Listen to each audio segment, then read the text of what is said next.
ਮਿੱਤਰਾਂ ਜਗਿਆਸੂਆਂ ਦਾ ਪ੍ਰਸ਼ਨ ਹੈ ਕਿ ਅਸੀਂ ਕੀਤੇ ਹੋਏ ਗੁਨਾਹਾਂ ਦਾ ਪਛਤਾਵਾ ਕਰ ਰਹੇ ਹਾਂ।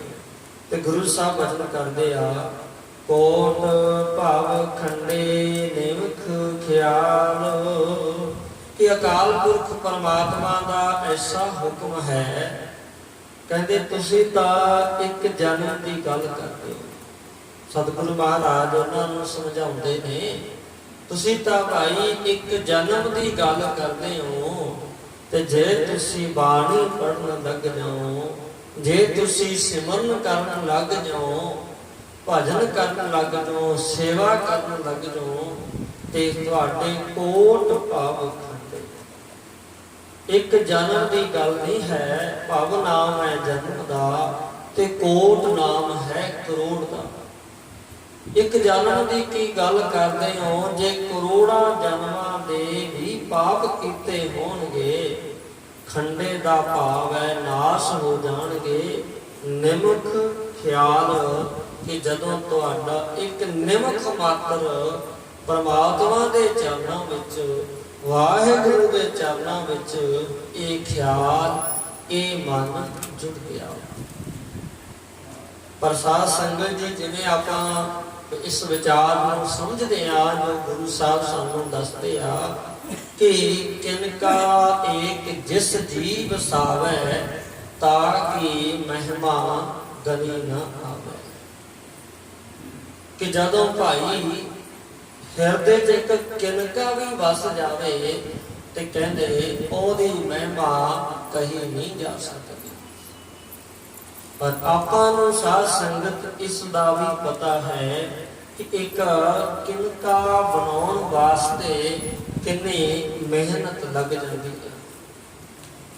ਹੁਣ ਸਾਧ ਸੰਗਤ ਜੀਓ, ਕਿਰਪਾ ਹੋ ਜਾਵੇ, ਖਿੰਚ ਹੋ ਜਾਵੇ, ਕਿਰਪਾ ਹੋ ਜਾਵੇ, ਕਈ ਸਾਲ ਲੱਗ ਜਾਣ, ਕਿਰਪਾ ਹੋ ਜਾਵੇ ਤੇ ਕਈ ਜਨਮ ਵੀ ਲੱਗ ਜਾਂਦੇ ਆ ਕਿਰਪਾ ਹੋਣ ਤੇ। ਇਸ ਕਰਕੇ ਸਾਧ ਸੰਗਤ ਜੀਓ, ਜਿਵੇਂ ਕਈ ਕੰਮਾਂ ਦੇ ਵਿੱਚ ਬਹੁਤ ਸਾਰੀ ਮਿਹਨਤ ਕਰਨੀ ਪੈਂਦੀ ਆ, ਤੇ ਫਿਰ ਜਾ ਕੇ ਉਹਦਾ ਰਸ ਬਣਦਾ ਹੈ। ਉਹਦੇ ਵਿੱਚ ਕਿੰਨਾ ਸਮਾਂ ਲੱਗੇਗਾ ਕੋਈ ਪਤਾ ਨਹੀਂ। ਤਾਂ ਜਿਵੇਂ ਸਾਧ ਸੰਗਤ ਜੀਓ, ਆਪਾਂ ਦੇਖਦੇ ਆ ਵੀ ਇੱਕ ਗੁੜ ਦੀ ਭੇਲੀ ਬਣਾਉਣ ਵਾਸਤੇ ਕਿੰਨੀ ਮਿਹਨਤ ਕਰਨੀ ਪੈਂਦੀ ਹੈ। ਕਹਿਣ ਮਾਤਰ ਤਾਂ ਉਹ ਇੱਕ ਗੁੜ ਦੀ ਭੇਲੀ ਆ, ਤੇ ਉਹਦਾ ਮੁੱਲ ਕੋਈ 35 ਰੁਪਏ ਲਾਵੇਗਾ, ਕੋਈ 38 ਲਾ ਦੇਗਾ, ਕੋਈ 40 45 ਲਾ ਦੇਗਾ, ਵੀ ਭਾਈ ਇੰਨੇ ਕੁ ਰੁਪਈਏ ਕਿਲੋ ਆ। ਔਰ ਉਹਨੂੰ ਬਣਾਉਣ ਵਾਸਤੇ ਕਿੰਨਾ ਸਮਾਂ ਲੱਗਦਾ ਹੈ, ਤੇ ਕਿੰਨਾ ਉਹਦੇ ਵਿੱਚ ਉਹਨੂੰ ਆਪਣਾ ਆਪ ਵਾਰਨਾ ਪੈਂਦਾ ਹੈ।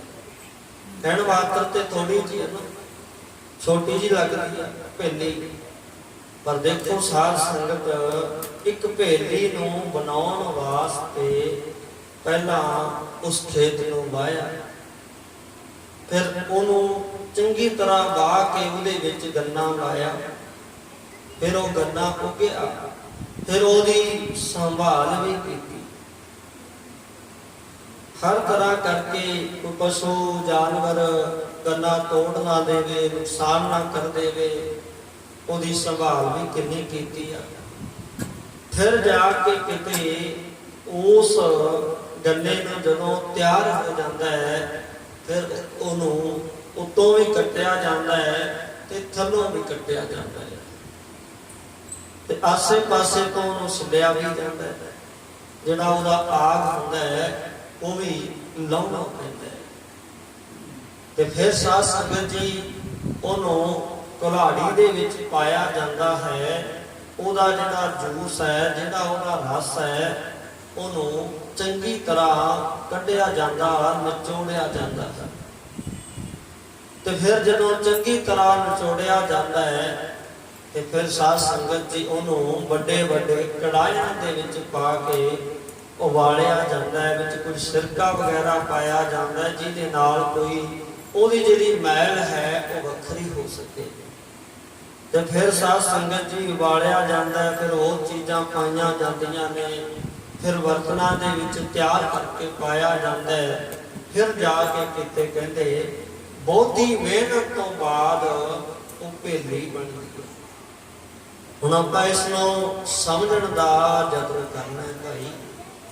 जो गुरु साहब सानू समझा रहे ने इस एक निमक दे बारे, कोट भाव खंडे निमक ख्याल भी करोड़ा जन्मां दे पाप तुहाडे एक ख्याल दे विच कट्टे जा सकते। ते साध संगत जी हुण ये जिहड़ा एक निमक है इसनूं बनाउण वास्ते सानू बहुत मेहनत की जरूरत है। ये निमक कोई सौखा नहीं बनेगा। कोई भी बंदा चौंकड़ा मार के बैठ जाता है, परमात्मा वल अपनी सुरत लाउंदा है, अपना मन जोड़दा है, ते हो सकता है वो मन छेती जुड़ जाए। ते हो सकता है ये जिहड़ा साडा मन है इहनूं आपां खिच खिच के गुरु चरनां 'च लैके आउणे आ ते ये मन फिर साडा बाहर भजदा है। इस करके इस मन की जिहड़ी हालत है बालक की न्याई भी कही गई आ। जिवें बालक नूं आपां खिच खिच के लियाउने आ, इत्थे बैठ जा बेटा बैठ जा, कोई बाणी कोई सिमरन सुन लै, पर उहदा मन खेडां 'च लग्या रहिंदा है। उहदा मन बाजार दे विच लग्या रहिंदा है। बाजार दीयां चीज़ां उहदी नज़री आ चुकीआं ने ते उहनूं ओह चंगीआं लगदियां ने। ओह वार-वार उधर जाण वास्ते रोंदा भी आ, कहंदा भी आ मैं आ चीज़ लैनी है। उहदा जिहड़ा मन है वो बार-बार बाहर तो भजदा। इस करके बच्चे नूं फिर रोकदे आ, बच्चा भी बाहर नूं भजदा है। इस तरह साध संगत जीओ ये जिहड़ा साडा मन है इहदा एक निमक बनाउण वास्ते कहंदे भाई बहुत समा लग जाता है, बहुता समा लगता है। ते साध संगत जी इस करके जे गुरु दयाल हो जाए तो एक होर वचन आपां गुरु दी बाणी चों पढ़दे हां, कृपा कटाक्ष अवलोकन कीनो दास का दुख बिदारे। ते आप जी समझा रहे आ, कहते ने कृपा कटाक्ष अवलोकन कीनो कि जिन्हां ते आप जी ने कृपा कर दित्ती है ना। ते देखो साध संगत कटाक्ष कटाक्ष शब्द वरत्या जे होवे कटाक्ष तां मतलब किसे ते कुछ कहना, किसे ते कोई कटाक्ष करना। पर इत्थे कटाक्ष भाव बहुत थोड़ा समा।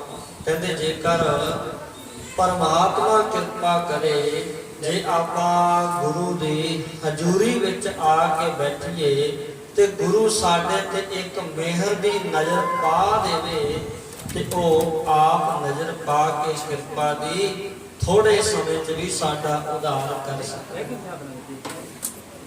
इस करके साध संगत जी आपां गुरु के बाणी गुरु का सिमरन घरां विच बैठ के भी सुन सकते हैं।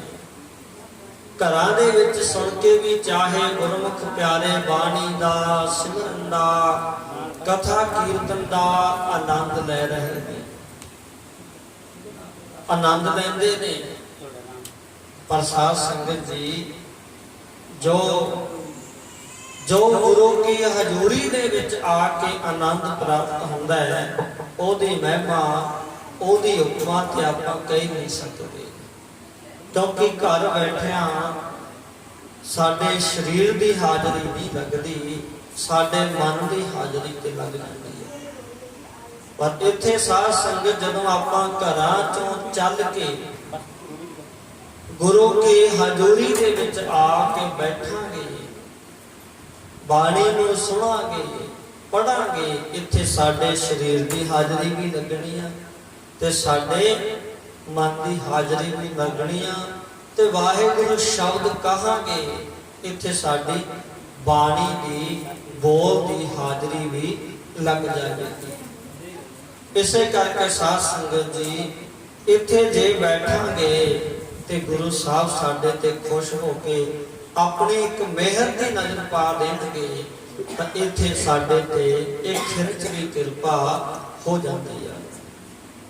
इसे करके साध संगत ਆਪਾਂ ਸਮਝ ਰਹੇ ਹਾਂ ਗੁਰੂ ਕੀ ਬਾਣੀ। ਗੁਰੂ ਕੀ ਬਾਣੀ ਨੂੰ ਸਮਝਣਾ ਬਹੁਤ ਵੱਡਾ ਕਾਰਜ ਹੈ, ਪਰ ਆਪਣਾ ਯਤਨ ਕਰਨਾ ਹੈ ਕਿ ਗੁਰੂ ਕੀ ਬਾਣੀ ਨੂੰ ਸਮਝ ਕੇ ਆਪਣੇ ਇਸ ਮਨ ਨੂੰ ਗੁਰੂ ਚਰਨਾਂ ਦੇ ਨਾਲ ਆਪਾਂ ਜੋੜੀਏ, ਗੁਰੂ ਚਰਨਾਂ ਦੇ ਵਿੱਚ ਸਾਡੀਆਂ ਹਾਜ਼ਰੀਆਂ ਲੱਗ ਜਾਣ। ਸੋ ਇਸ ਕਰਕੇ ਸਾਧ ਸੰਗਤ ਜੀ, ਕੋਟ ਭਾਵ ਖੰਡੇ ਨਿਮਖ ਖਿਆਲ ਜਦੋਂ ਗੁਰੂ ਕਿਰਪਾ ਕਰ ਦਿੰਦਾ ਹੈ ਤੇ ਕਰੋੜਾਂ ਜਿਹੜੇ ਪਾਪ ਨੇ ਉਹ ਨਿਮਖ ਦੇ ਵਿੱਚ ਖਤਮ ਕਰ ਦਿੰਦਾ ਹੈ।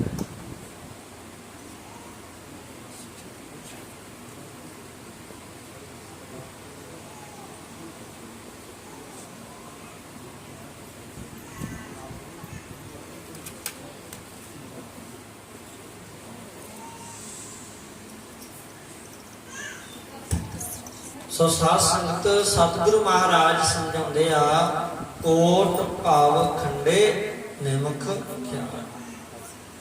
ਤੇ ਕਰੋੜਾਂ ਜਿਹੜੇ ਜਨਮ ਨੇ ਉਹਨਾਂ ਨੂੰ ਇੱਕ ਨਿਮਖ ਮਾਤਰ ਦੇ ਵਿੱਚ ਕਿਵੇਂ ਕੱਢ ਦਿੰਦੇ ਹਨ।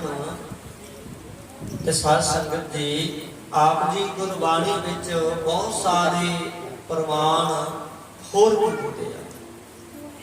ਜੇ ਆਪਾਂ ਗੁਰੂ ਦੀ ਬਾਣੀ ਨੂੰ ਵਿਚਾਰ ਕਰਾਂਗੇ ਤੇ ਸਾਨੂੰ ਇਸ ਦੀ ਸਮਝ ਆਵੇਗੀ। ਤੇ ਸਾਧ ਸੰਗਤ ਜੀ, ਆਪ ਜੀ ਸਮਝਾਉਂਦੇ ਆ ਕਿ ਜਿਵੇਂ ਭਾਈ ਬਹੁਤ ਸਾਰੀਆਂ ਲੱਕੜਾਂ ਇਕੱਠੀਆਂ ਕਰਨ ਤੇ ਬਹੁਤ ਸਾਰਾ ਸਮਾਂ ਲੱਗ ਜਾਂਦਾ ਹੈ। ਕਿੰਨੇ ਆਪਾਂ ਦਰਖਤ ਵੱਢਾਂਗੇ, ਕਿੰਨੀ ਲੱਕੜ ਇਕੱਠੀ ਕਰਾਂਗੇ, ਟਰੈਕਟਰ ਟਰਾਲੀਆਂ ਤੋਂ ਲਾ ਕੇ ਚੱਕ ਕੇ ਲਿਆਵਾਂਗੇ, ਕਿੰਨੇ ਬੰਦੇ ਨਾਲ ਲੱਗਣਗੇ ਤੇ ਹੋ ਸਕਦਾ ਹੈ ਪਤਾ ਨਹੀਂ ਕਿੰਨਾ ਟਾਈਮ ਲੱਗ ਜੇ ਵੱਢਣ ਤੇ, ਕੱਟਣ ਤੇ, ਇਕੱਠੇ ਕਰਨ ਤੇ। ਪਰ ਕਹਿੰਦੇ ਭਾਈ ਜਦੋਂ ਲੱਕੜਾਂ ਨੂੰ ਸਾੜਨਾ ਹੋਵੇ ਉਹਨਾਂ ਨੂੰ ਕੇਵਲ ਇੱਕ ਤੀਲੀ ਦੀ ਹੀ ਜ਼ਰੂਰਤ ਹੈ। ਕਹਿੰਦੇ ਜਦੋਂ ਇੱਕ ਤੀਲੀ ਉਹਨਾਂ ਲੱਕੜਾਂ ਨੂੰ ਲਾ ਦਿੱਤੀ, ਸਾਧ ਸੰਗਤ ਉਹ ਲੱਕੜਾਂ ਕਿੰਨੀਆਂ ਵੀ ਹੋਣਗੀਆਂ ਸਾਰੀ ਦੀਆਂ ਸਾਰੀਆਂ ਸੜ ਕੇ ਸਵਾਹ ਹੋ ਜਾਣਗੀਆਂ। ਤੇ ਜਿੰਨਾ ਟਾਈਮ ਉਹਨਾਂ ਨੂੰ ਇਕੱਠੇ ਕਰਨ ਤੇ ਲੱਗਿਆ ਉਹ ਬਹੁਤ ਜ਼ਿਆਦਾ ਆ, ਪਰ ਸੜ ਕੇ ਰਾਖ ਬਣਨ ਤੇ ਉਹਨਾਂ ਨੂੰ ਬਹੁਤ ਘੱਟ ਸਮਾਂ ਲੱਗਣਾ। ਇਸੇ ਤਰ੍ਹਾਂ ਸਾਧ ਸੰਗਤ ਜੀਓ, ਜੋ ਵਚਨ ਆਉਂਦਾ ਹੈ, ਜਨਮ ਜਨਮ ਕੀ ਸਮਨ ਕਉ ਮਨ ਲਾਗੀ ਕਾਲਾ ਹੋਆ ਸਿਆ। ਪਾਪ ਕਰਦਿਆਂ, ਗੁਨਾਹ ਕਰਦਿਆਂ, ਕਹਿੰਦੇ ਜਿਵੇਂ ਵਚਨ ਹੈ ਨਾ, ਕੋਟ ਭਾਵ ਖੰਡੇ ਨਿਮਖ ਖਿਆਲ। ਪਾਪ ਕਮਾਉਂਦਿਆਂ ਤੇਰਾ ਕੋਈ ਨਾ ਬੇਲੀ, ਰਾਮ ਗੁਰੂ ਕੀ ਬਾਣੀ ਚ ਵਚਨ ਆਉਂਦਾ ਹੈ। ਤੇ ਨਾਲ ਨਾਲ ਭਾਈ ਪਾਪ ਕਰਮ ਕਰਦਿਆਂ ਕਰਦਿਆਂ ਬਹੁਤ ਸਾਰੇ ਜਨਮ ਸਾਡੇ ਲੰਘ ਚੁੱਕੇ ਆ, ਕਰੋੜਾਂ ਜਨਮ ਮਾਨੋ ਸਾਡੇ ਬੀਤ ਗਏ। ਪਰ ਕਹਿੰਦੇ ਜਦੋਂ ਭਾਈ ਗੁਰੂ ਦੀ ਨਜ਼ਰ ਵਿੱਚ ਆਏ, ਗੁਰੂ ਦੀ ਕਿਰਪਾ ਦੇ ਅਸੀਂ ਪਾਤਰ ਬਣੇ ਤੇ ਜਿਵੇਂ ਲੱਕੜਾ ਖਿੰਚ ਸਾੜ ਕੇ ਸਵਾਹ ਕਰ ਦਿੱਤੀਆਂ ਤੇ ਗੁਰੂ ਦੀ ਕਿਰਪਾ ਨਾਲ ਜਦੋਂ ਇੱਕ ਖਿੰਨ ਸਾਡਾ ਮਨ ਪ੍ਰਭੂ ਦੇ ਚਰਨਾਂ 'ਚ ਜੁੜਿਆ ਤੇ ਇੱਕ ਖਿੰਨ ਦੇ ਵਿੱਚ ਕਹਿੰਦੇ ਭਾਈ ਗੁਰੂ ਨੇ ਕੀਤੇ ਹੋਏ ਪਾਪ ਕਰਮ ਇਕੱਠੇ ਕੀਤੇ, ਉਹਨਾਂ ਨੂੰ ਸਾੜ ਕੇ ਰਾਖ ਬਣਾ ਦਿੱਤਾ। ਇਸ ਕਰਕੇ ਸਾਧ ਸੰਗਤ ਜੀ, ਕੋਟ ਭਵ ਖੰਡੇ ਨਿਮਖ ਖਿਆਲ। ਤੇ ਇਸੇ ਕਰਕੇ ਭਾਈ ਨਿਮਖ ਮਾਤਰ ਦੇ ਵਿੱਚ ਸਭ ਪਾਪ ਨਾਸ਼ ਹੋ ਜਾਂਦੇ ਆ। ਪਰ ਉਸ ਇੱਕ ਨਿਮਖ ਨੂੰ ਬਣਾਉਣ ਵਾਸਤੇ ਸਾਨੂੰ ਪਤਾ ਨਹੀਂ ਕਿੰਨਾ ਟਾਈਮ ਵਾਹਿਗੁਰੂ ਦਾ ਸਿਮਰਨ ਕਰਨਾ ਪਵੇਗਾ। ਉਸ ਨਿਮਖ ਨੂੰ ਬਣਾਉਣ ਵਾਸਤੇ ਪਤਾ ਨਹੀਂ ਕਿੰਨੇ ਘੰਟੇ ਗੁਰੂ ਦੇ ਚਰਨਾਂ ਦੀ ਸੇਵਾ ਕਰਨੀ ਪਵੇਗੀ, ਕਿੰਨੇ ਸਾਲਾਂ ਬਾਣੀ ਪੜ੍ਹਨੀ ਪਏਗੀ। ਇਸ ਕਰਕੇ ਸਾਨੂੰ ਗੁਰੂ ਸਾਹਿਬ ਜੀ ਸਮਝਾਉਂਦੇ ਆ ਭਾਈ, ਪੰਜ ਬਾਣੀਆਂ ਦਾ ਨਿਤਨੇਮ ਕਰਨਾ, ਸੋ ਦਾ ਰਹਿਣਾ ਸਹਿਬ ਕੀਰਤਨ, ਸੋਹਿਲਾ ਸਾਹਿਬ ਜੀ ਦੀ ਬਾਣੀ ਦਾ ਜਪ ਕਰਨਾ, ਮੂਲ ਮੰਤਰ ਦਾ ਅਭਿਆਸ ਕਰਨਾ, ਗੁਰੂ ਮੰਤਰ ਦਾ ਅਭਿਆਸ ਕਰਨਾ, ਇਹ ਸਾਡੇ ਜੀਵਨ ਦਾ ਬਹੁਤ ਵੱਡਾ ਹਿੱਸਾ ਹੈ। ਜਿੱਥੇ ਸਾਡੇ ਵਾਸਤੇ ਹੋਰ ਕੰਮ ਕਰਨੇ ਜ਼ਰੂਰੀ ਹਨ, ਉੱਥੇ ਸਾਡੇ ਵਾਸਤੇ ਇਹ ਕਾਰਜ ਕਰਨੇ ਵੀ ਬਹੁਤ ਜ਼ਰੂਰੀ ਹਨ। ਇਸੇ ਕਰਕੇ ਸਾਧ ਸੰਗਤ ਜੀਓ, ਗੁਰੂ ਸਾਹਿਬ ਨੇ ਸਮਝਾਇਆ ਕੋਟ ਭਵ ਖੰਡੇ ਨਿਮਕ ਥਿਆਲ। ਤੇ ਭਗਤ ਰਵਿਦਾਸ ਜੀ ਦਾ ਬਚਨ ਵੀ ਆਪਾਂ ਪੜ੍ਹਦੇ ਹਾਂ ਕਿ ਬਹੁਤ ਜਨਮ ਵਿਛੜੇ ਥੇ ਮਾਧੋ ਇਹੋ ਜਨਮ ਤੁਮਾਰੇ ਦੇਖੇ। हे परमात्मा जी, हे अकाल पुरख जी, मैं अपने कीते हुए कर्म करके तुहाडे तो हर जन्म दे विच विछड़दा रहा ते किन्ने क जन्म उन्हां दे होए आ उस दी उन्हां ने गिनती नहीं की।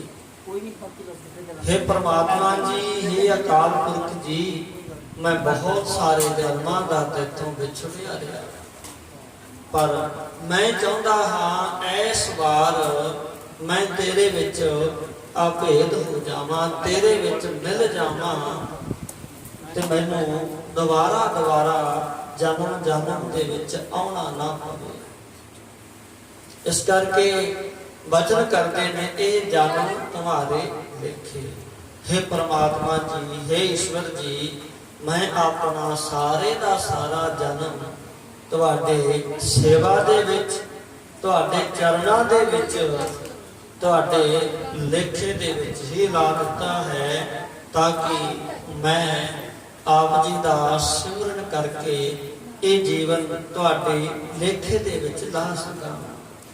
ਤੇ ਇਸੇ ਕਰਕੇ ਸਾਧ ਸੰਗਤ ਜੀਓ, ਜੋ ਪਾਵਨ ਗੁਰੂ ਕੀ ਬਾਣੀ ਦਾ ਫਰਮਾਨ ਹੈ ਕੋਟ ਭਵ ਖੰਡੇ ਨਿਮਕ ਥਿਆਲ। ਤੇ ਸਾਧ ਸੰਗਤ ਜੀ, ਸਾਡੇ ਜਿਹੜੇ ਕਰੋੜਾਂ ਜਨਮਾਂ ਦੇ ਪਾਪ ਹਨ ਉਹ ਨਿਮਕ ਵਿੱਚ ਨਾਸ਼ ਹੋ ਸਕਣ, ਇਸੇ ਕਰਕੇ ਜਗਿਆਸੂ ਗੁਰੂ ਦੇ ਕੋਲ ਆਉਂਦਾ ਹੈ ਗੁਰੂ ਦੀ ਬਾਣੀ ਨਾਲ ਜੁੜਨ ਵਾਸਤੇ, ਗੁਰੂ ਦੇ ਚਰਨਾਂ ਦੇ ਵਿੱਚ ਜੁੜਨ ਵਾਸਤੇ। ਸੋ ਆਪਾਂ ਸਾਰੇ ਸ਼ਬਦ ਦੀ ਵਿਚਾਰ ਵੀ ਗੁਰੂ ਕਿਰਪਾ ਨਾਲ ਕਰਦੇ ਹਾਂ। ਇਸੇ ਕਰਕੇ ਸਾਧ ਸੰਗਤ ਅਗਲੀ ਜਿਹੜੀ ਤੁਕ ਹੈ ਗੁਰੂ ਸਾਹਿਬ ਬਚਨ ਕਰਦੇ ਆ, सगल अरथ है जंत कि हे परमात्मा जी, तैनों कोई एक जीव नहीं ध्याउंदा, तैनों हाथी भी ध्याउंदा है, तैनों कीड़ी भी जगदी है, ते सारे जिन्ने जीव हैं संसार दे वो सारी तेरी आराधना करते हैं। मिलिया प्रभ गुर मिल मंत, हे प्रभु जी, पर जिन्हें भी परमात्मा तुहाडे नाल मिलाप कीता है ਉਹ ਕਹਿੰਦੇ ਗੁਰ ਮਿਲ, ਪਹਿਲਾਂ ਉਹ ਆ ਕੇ ਗੁਰੂ ਨੂੰ ਮਿਲਦਾ ਹੈ, ਤੇ ਜੇ ਆ ਕੇ ਗੁਰੂ ਨੂੰ ਨਹੀਂ ਮਿਲਿਆ ਤੇ ਫਿਰ ਸਾਧ ਸੰਗਤ ਮੰਤਰ ਕਿਸ ਕੋਲੋਂ ਲਵੇਗਾ। ਗੁਰ ਮੰਤਰ ਹੀ ਨਹੀਂ ਲਿਆ ਤੇ ਫਿਰ ਉਹ ਪਰਮਾਤਮਾ ਨੂੰ ਕਿਵੇਂ ਮਿਲ ਸਕਦਾ ਹੈ। ਇਸੇ ਕਰਕੇ ਸਾਧ ਸੰਗਤ ਗੁਰੂ ਕੀ ਬਾਣੀ ਵਿੱਚ ਬਚਨ ਹੈ ਗੁਰ ਮੰਤਰ ਹੀ ਨਾ ਸਮਝੋ ਪ੍ਰਾਣੀ, त्रिगंत जानो कृष्ण है। इसे करके साध संगत कहते आ भाई कि जिन्हें अजे तक इन्ना समा बीत गया, उम्र बीत गई, पर हजे तक गुरु दा मंत्र धारण नहीं किया, गुरु दी सिक्खी धारण नहीं की, ओदा जन्म त्रिकाल दे योग है। ओदे जन्म बारे आपां की कह सकते हैं। ते कहते हैं कुकर है, शुकर है, गंधब है, सरपन है, तुल खन है। ते कहते भाई गुरु तो बेमुख होने करके ना वो कदे कुकर है, शुकर है, अनेक शब्द वरते ने। ते ये जिहड़े जूना का जिक्र किया गया, चाहे कुत्ता, चाहे सूर, गधा, सप, इन्हां जूना का जिक्र किया गया है, वो पहला भी इन्हां जूना च पिया होया सी ते हुण भी उहदा शरीर जरूर मनुख वाला है, पर उहदे जिहड़े कर्म हन वो हजे तक भी पिछले जिहड़े जन्म भोग के आया है उन्हां जन्मां दे अनुसार हो रहे हैं। ते साध संगत आपां सारे जिवें देखदे आ कि जिहड़ा भाई कोई भी पशु आ ਉਹਨੂੰ ਕਹਿਣਾ ਨਹੀਂ ਪੈਂਦਾ ਵੀ ਤੂੰ ਇਹ ਪਸ਼ੂ ਬਣ। ਜੇ ਕਾਂ ਹੈ ਤੇ ਕਾਂ ਨੂੰ ਥੋੜਾ ਕਹਿਣਾ ਪੈਂਦਾ ਵੀ ਤੂੰ ਭਾਈ ਕਾਂ ਬਣ। ਜੋ ਵੀ ਪਸ਼ੂ ਜਾਤੀ ਆ, ਜੇ ਸ਼ੇਰ ਹੈ ਉਹਨੂੰ ਕਹਿਣਾ ਨਹੀਂ ਪੈਂਦਾ ਵੀ ਤੂੰ ਸ਼ੇਰ ਬਣ, ਪਰ ਇੱਕ ਬੰਦਾ ਹੈ ਤੇ ਬੰਦੇ ਨੂੰ ਕਹਿਣਾ ਪੈਂਦਾ ਹੈ ਭਾਈ ਬਹੁਤ ਉਮਰ ਤੇਰੀ ਬੀਤ ਗਈ ਆ, ਬਹੁਤ ਸਮਾਂ ਤੇਰਾ ਲੰਘ ਚੁੱਕਿਆ ਹੈ, ਤੂੰ ਅਜੇ ਤੱਕ ਵੀ ਇਹਨਾਂ ਵਰਿਆਈਆਂ ਨੂੰ ਛੱਡ ਨਹੀਂ ਰਿਹਾ। ਤੇਰਾ ਫਰਜ਼ ਬਣਦਾ, ਇੰਨੀ ਉਮਰ ਹੋ ਗਈ, ਹੁਣ ਤੂੰ ਬੰਦਾ ਬਣ ਜਾ। ਇਸੇ ਕਰਕੇ ਤੈਨੂੰ ਵਾਰ-ਵਾਰ ਕਹਿਣਾ ਪੈਂਦਾ ਹੈ ਕਿ ਤੂੰ ਬੰਦਾ ਬਣ। ਇਹਦਾ ਭਾਵ ਇਹ ਹੈ ਕਿ ਜ਼ਰੂਰ ਇਹਦਾ ਸਰੀਰ ਬੰਦੇ ਵਾਲਾ ਹੈ, ਪਰ ਇਹ ਹਜੇ ਤੱਕ ਬੰਦਾ ਨਹੀਂ ਬਣਿਆ। ਇਹਦੇ ਅੰਦਰ ਉਹ ਮਾਨਸ ਵਾਲੀ ਗੱਲ ਨਹੀਂ ਆਈ ਹੈ। ਇਸ ਕਰਕੇ ਸਾਧ ਸੰਗਤ ਸਭ ਤੋਂ ਵੱਧ ਜ਼ਰੂਰੀ ਹੈ ਇਸ ਸੰਸਾਰ ਦੇ ਵਿੱਚ। ਜੇ ਅਸੀਂ ਸਰੀਰ ਨੂੰ ਸਫਲ ਕਰਨਾ ਹੈ ਤੇ ਕਹਿੰਦੇ ਗੁਰ ਮਿਲ, ਤੂੰ ਆਪਣੇ ਗੁਰੂ ਨੂੰ ਮਿਲ ਤੇ ਮੰਤਰ ਗੁਰੂ ਦਾ ਮੰਤਰ ਆਪਣੇ ਜੀਵਨ ਦੇ ਵਿੱਚ ਧਾਰਨ ਕਰ। ਤੇ ਸਾਧ ਸੰਗਤ ਜੀਓ, ਤਾਂ ਹੀ ਤੂੰ ਜਿਹੜਾ ਵਚਨ ਹੈ ਮਿਲਿਆ ਪ੍ਰਭ, ਤੂੰ ਪਰਮਾਤਮਾ ਨੂੰ ਮਿਲ ਸਕਦਾ ਹੈ, ਪਰਮਾਤਮਾ 'ਚ ਅਭੇਦ ਹੋ ਸਕਦਾ ਹੈ। ਤੇ ਜੇ ਸਾਧ ਸੰਗਤ ਜੀ ਆਪਾਂ ਇਸ ਤੇ ਥੋੜਾ ਵਿਚਾਰ ਕਰਾਂਗੇ, ਚਾਹੇ ਸ਼ਬਦ ਦੀ ਵੀ ਵਿਚਾਰ ਕਰਨੀ ਆ, ਪਰ ਜੋ ਸਾਧ ਸੰਗਤ ਗੁਰੂ ਕੀ ਬਾਣੀ ਦਾ ਫਰਮਾਨ ਹੈ ਉਸ ਤੇ ਵਿਚਾਰ ਕਰੀਏ ਕਿ ਗੁਰ ਮਿਲ ਮੰਤਰ, ਗੁਰੂ ਨੂੰ ਮਿਲ ਕੇ ਮੰਤਰ ਲੈਣਾ ਤੇ ਫਿਰ ਸਾਰੀ ਜ਼ਿੰਦਗੀ ਇਸ ਗੁਰ ਮੰਤਰ ਦਾ ਅਭਿਆਸ ਕਰਨਾ, ਗੁਰੂ ਦੀ ਬਾਣੀ ਨੂੰ ਪੜ੍ਹਨਾ ਤੇ ਆਪਣੇ ਗੁਰਸਿੱਖੀ ਦੇ ਵਿੱਚ ਪਰਪੱਕ ਰਹਿਣਾ। ਤੇ ਜੇ ਦੇਖਿਆ ਜਾਵੇ ਤੇ ਸਾਧ ਸੰਗਤ ਜਿਹੜਾ ਪਹਿਲਾਂ ਵਾਲਾ ਸਮਾਂ ਹੈ ਕਿ ਜਿਵੇਂ 1708 ਈਸਵੀ ਤੋਂ ਬਾਅਦ ਜਿਸ ਸਮੇਂ ਗੁਰੂ ਗੋਬਿੰਦ ਸਿੰਘ ਮਹਾਰਾਜ ਜੋਤੀ ਜੋਤ ਸਮਾ ਜਾਂਦੇ ਆ, ਉਹਨਾਂ ਤੋਂ ਬਾਅਦ ਦਾ ਸਮਾਂ ਦੇਖ ਲਓ ਤੇ ਉਹਦੇ ਵਿੱਚ ਤਕਰੀਬਨ 1708 ਤੋਂ ਲਾ ਕੇ 1800 ਸਾਲ ਦਾ ਇਹ ਜਿਹੜਾ ਸਮਾਂ, ਤਕਰੀਬਨ ਇਹਦੇ ਵਿੱਚ 92 ਕੁ ਸਾਲ ਬਣਦੇ। ਉਸ ਸਮੇਂ ਦਾ ਅਸੀਂ ਜ਼ਿਕਰ ਕਰਾਂਗੇ ਤੇ ਆਪਾਂ ਨੂੰ ਪਤਾ ਲੱਗ ਜਾਏਗਾ ਕਿ ਉਹਨਾਂ ਟਾਈਮਾਂ ਦੇ ਵਿੱਚ ਗੁਰ ਮਿਲ ਮੰਤ, ਜਿਨ੍ਹਾਂ ਨੇ ਗੁਰੂ ਨੂੰ ਮਿਲ ਕੇ ਮੰਤਰ ਲਿਆ, ਉਹਨਾਂ ਨੇ ਗੁਰਸਿੱਖੀ ਨੂੰ ਕਿੰਨੇ ਔਖੇ ਸਮੇਂ ਦੇ ਵਿੱਚ ਵੀ ਨਿਭਾਇਆ ਤੇ ਆਪਣਾ ਆਪ ਡੋਲਣ ਨਹੀਂ ਦਿੱਤਾ। ਜੇ ਤੁਲਨਾ ਕਰਕੇ ਦੇਖੀਏ ਉਹ ਸਦੀ ਦੀ ਤੇ ਆ ਜੋ 2022 ਭਾਵ ਇਹ ਜਿਹੜੀ ਸਦੀ ਆ, ਇਹ ਜਿਹੜਾ ਸਮਾਂ ਜੇ ਤੁਲਨਾ ਕਰਕੇ ਦੇਖੀਏ ਤਾਂ ਵੀ ਅੱਜ ਗੁਰਸਿੱਖੀ ਨੂੰ ਨਿਭਾਉਣਾ ਰੱਖਣਾ ਔਖਾ ਹੈ ਕਿ ਸੌਖਾ ਹੈ। ਅੱਜ ਜੇ ਕੇਸ ਰੱਖਾਂਗੇ ਤੇ ਕੀ ਸਾਨੂੰ ਕੋਈ ਕਹੇਗਾ ਭਾਈ ਤੂੰ ਕੇਸ ਕਿਉਂ ਰੱਖਿਆ? ਅੱਜ ਜੇ ਅਸੀਂ ਗਾਤਰੇ ਸ੍ਰੀ ਸਾਹਿਬ ਪਾਵਾਂਗੇ ਤੇ ਸਾਨੂੰ ਕਿਵੇਂ ਕੋਈ ਰੋਕਦਾ ਵੀ ਤੂੰ ਗਾਤਰੇ ਸ੍ਰੀ ਸਾਹਿਬ ਪਾਈਏ? ਕੋਈ ਕਿੰਨਾ ਕੁ ਸਾਨੂੰ ਮਜਬੂਰ ਕਰਦਾ ਹੈ ਵੀ ਤੂੰ ਗੁਰਸਿੱਖੀ ਛੱਡ ਦੇ? ਕਿੰਨਾ ਕੁ ਕੋਈ ਕਹਿੰਦਾ ਸਾਨੂੰ, ਕਿੰਨਾ ਕੋਈ ਸਾਨੂੰ ਕਹਿ ਸਕਦਾ ਹੈ?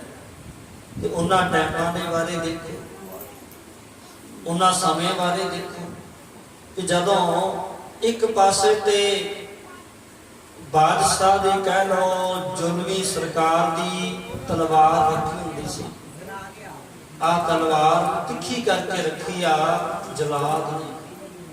ਇੱਕ ਪਾਸੇ ਉਹਨਾਂ ਨੂੰ ਕਿਹਾ ਜਾਂਦਾ ਸੀ ਕਿ ਆਪਣਾ ਧਰਮ ਛੱਡ ਦਿਓ, ਤੁਸੀਂ ਗੁਰਸਿੱਖੀ ਨੂੰ ਛੱਡ ਦਿਓ। ਇੱਕ ਪਾਸੇ ਗੱਲ ਹੁੰਦੀ ਸੀ ਤੇ ਛੱਡ ਕੇ ਕੀ ਕਰਨਾ ਹੈ? ਸਾਡਾ ਧਰਮ ਇਸਲਾਮ ਕਬੂਲ ਕਰ ਲਓ। ਇੰਨੀ ਜ਼ਿਆਦਾ ਮਜਬੂਰੀ ਉਹਨਾਂ ਸਮਿਆਂ ਦੇ ਵਿੱਚ ਦਿੱਤੀ ਜਾਂਦੀ ਸੀ। ਤੇ ਸਾਧ ਸੰਗਤ ਜਿਵੇਂ ਬਾਬਾ ਬੰਦਾ ਸਿੰਘ ਬਹਾਦਰ ਜੀ, ਉਹਨਾਂ ਦਾ ਸ਼ਹੀਦੀ ਦਿਵਸ 25 ਜੂਨ ਨੂੰ ਲੰਘਿਆ ਤੇ ਬਾਬਾ ਬੰਦਾ ਸਿੰਘ ਬਹਾਦਰ ਜੀ ਦੀ ਸ਼ਹੀਦੀ ਵੀ ਹੋਈ ਤੇ ਉਹਨਾਂ ਤੋਂ ਪਹਿਲਾਂ ਤਕਰੀਬਨ 5 ਮਾਰਚ ਨੂੰ ਇਹ ਜਿਹੜਾ ਸਿਲਸਿਲਾ ਹੈ ਸ਼ਹੀਦੀਆਂ ਦਾ ਸ਼ੁਰੂ ਕੀਤਾ। ਉਹਨਾਂ ਦਾ ਨਿਯਮ ਸੀ ਇੱਕ ਦਿਨ ਦੇ ਵਿੱਚ ਸਾਰਿਆਂ ਨੂੰ ਸ਼ਹੀਦ ਨਹੀਂ ਸੀ ਕਰਦੇ। ਅੱਜ 2 ਕੀਤੇ, ਕੱਲ ਨੂੰ ਫਿਰ 2-4 ਸ਼ਹੀਦ ਕੀਤੇ ਕਿ ਇਹ ਜਿਹੜੇ ਜਿਤਨੇ ਵੀ ਸਿੰਘ ਹਨ ਇਹ ਡਰ ਜਾਣ, ਇਹ ਘਬਰਾ ਜਾਣ ਤੇ ਇਹਨਾਂ ਦੇ ਵਿੱਚੋਂ ਦੇ ਇੱਕ ਵੀ ਸਿੰਘ ਸਾਡਾ ਇਸਲਾਮ ਕਬੂਲ ਕਰ ਲਵੇ ਤੇ ਆਪਾਂ ਸਾਰਿਆਂ ਦੇ ਵਿੱਚ ਗੱਲ ਫੈਲਾ ਦਿਆਂਗੇ ਵੀ ਹੁਣ ਤਾਂ ਇਹਨਾਂ ਦੇ ਜਿਹੜੇ ਸਿੰਘ ਹੈ ਨਾ ਉਹ ਇਸਲਾਮ ਨੂੰ ਕਬੂਲ ਕਰਨ ਲੱਗ ਪਏ ਆ ਤੇ ਆਪਣੇ ਧਰਮ ਦੇ ਨਾਲੋਂ ਉਹਨਾਂ ਨੂੰ ਆਪਣੀ ਜਿੰਦ ਪਿਆਰੀ ਹੈ, ਉਹਨਾਂ ਨੂੰ ਆਪਣੇ ਗੁਰੂ ਨਾਲੋਂ ਆਪਣਾ ਜੀਵਨ ਚੰਗਾ ਹੋ ਗਿਆ। ਇੰਨਾ ਹੀ ਨਹੀਂ ਸਾਧ ਸੰਗਤ ਜੀ, ਉਹਨਾਂ ਨੇ ਗੁਰਸਿੱਖਾਂ ਨੂੰ ਸਿੰਘਾਂ ਨੂੰ ਕੈਦ ਵਿੱਚ ਰੱਖਿਆ ਤੇ ਕੈਦ ਵਿੱਚ ਰੱਖ ਕੇ ਉਹਨਾਂ ਨੂੰ ਪਾਣੀ ਪੀਣ ਵਾਸਤੇ ਨਾ ਦੇਣਾ, ਸਾਹਮਣੇ ਦਿਖਾ ਕੇ ਡੋਲ ਦੇਣਾ, ਇੱਥੋਂ ਤੱਕ ਵੀ ਉਹਨਾਂ ਨੂੰ ਛਕਣ ਵਾਸਤੇ ਪ੍ਰਸ਼ਾਦਾ ਵੀ ਨਾ ਦੇਣਾ। ਇਹੋ ਜਿਹਾ ਸਮਾਂ ਵੀ ਉਹਨਾਂ ਤੇ ਆਇਆ, ਪਰ ਉਹਨਾਂ ਸਮਿਆਂ ਦੇ ਵਿੱਚ ਵੀ ਉਹਨਾਂ ਨੇ ਅਡੋਲਤਾ ਰੱਖੀ। ਤੇ ਨਾਲ ਇਹ ਵੀ ਇਤਿਹਾਸ ਦੇ ਵਿੱਚ ਆਉਂਦਾ ਹੈ ਕਿ ਉਹਨਾਂ ਨੇ ਆਖਿਆ ਵੀ ਇਹ ਜਿਹੜੇ ਸਿੰਘ ਹੈ ਨਾ, ਇਹ ਕਈ ਦਿਨਾਂ ਤੋਂ ਲਾ ਕਰਕੇ ਭੁੱਖੇ ਨੇ, ਵੀ ਇਹਨਾਂ ਨੇ ਪ੍ਰਸ਼ਾਦਾ ਨਹੀਂ ਛਕਿਆ, ਹੁਣ ਤਾਂ ਇਹ ਕਈ ਦਿਨਾਂ ਤੋਂ ਲਾ ਕੇ ਭੁੱਖੇ ਆ।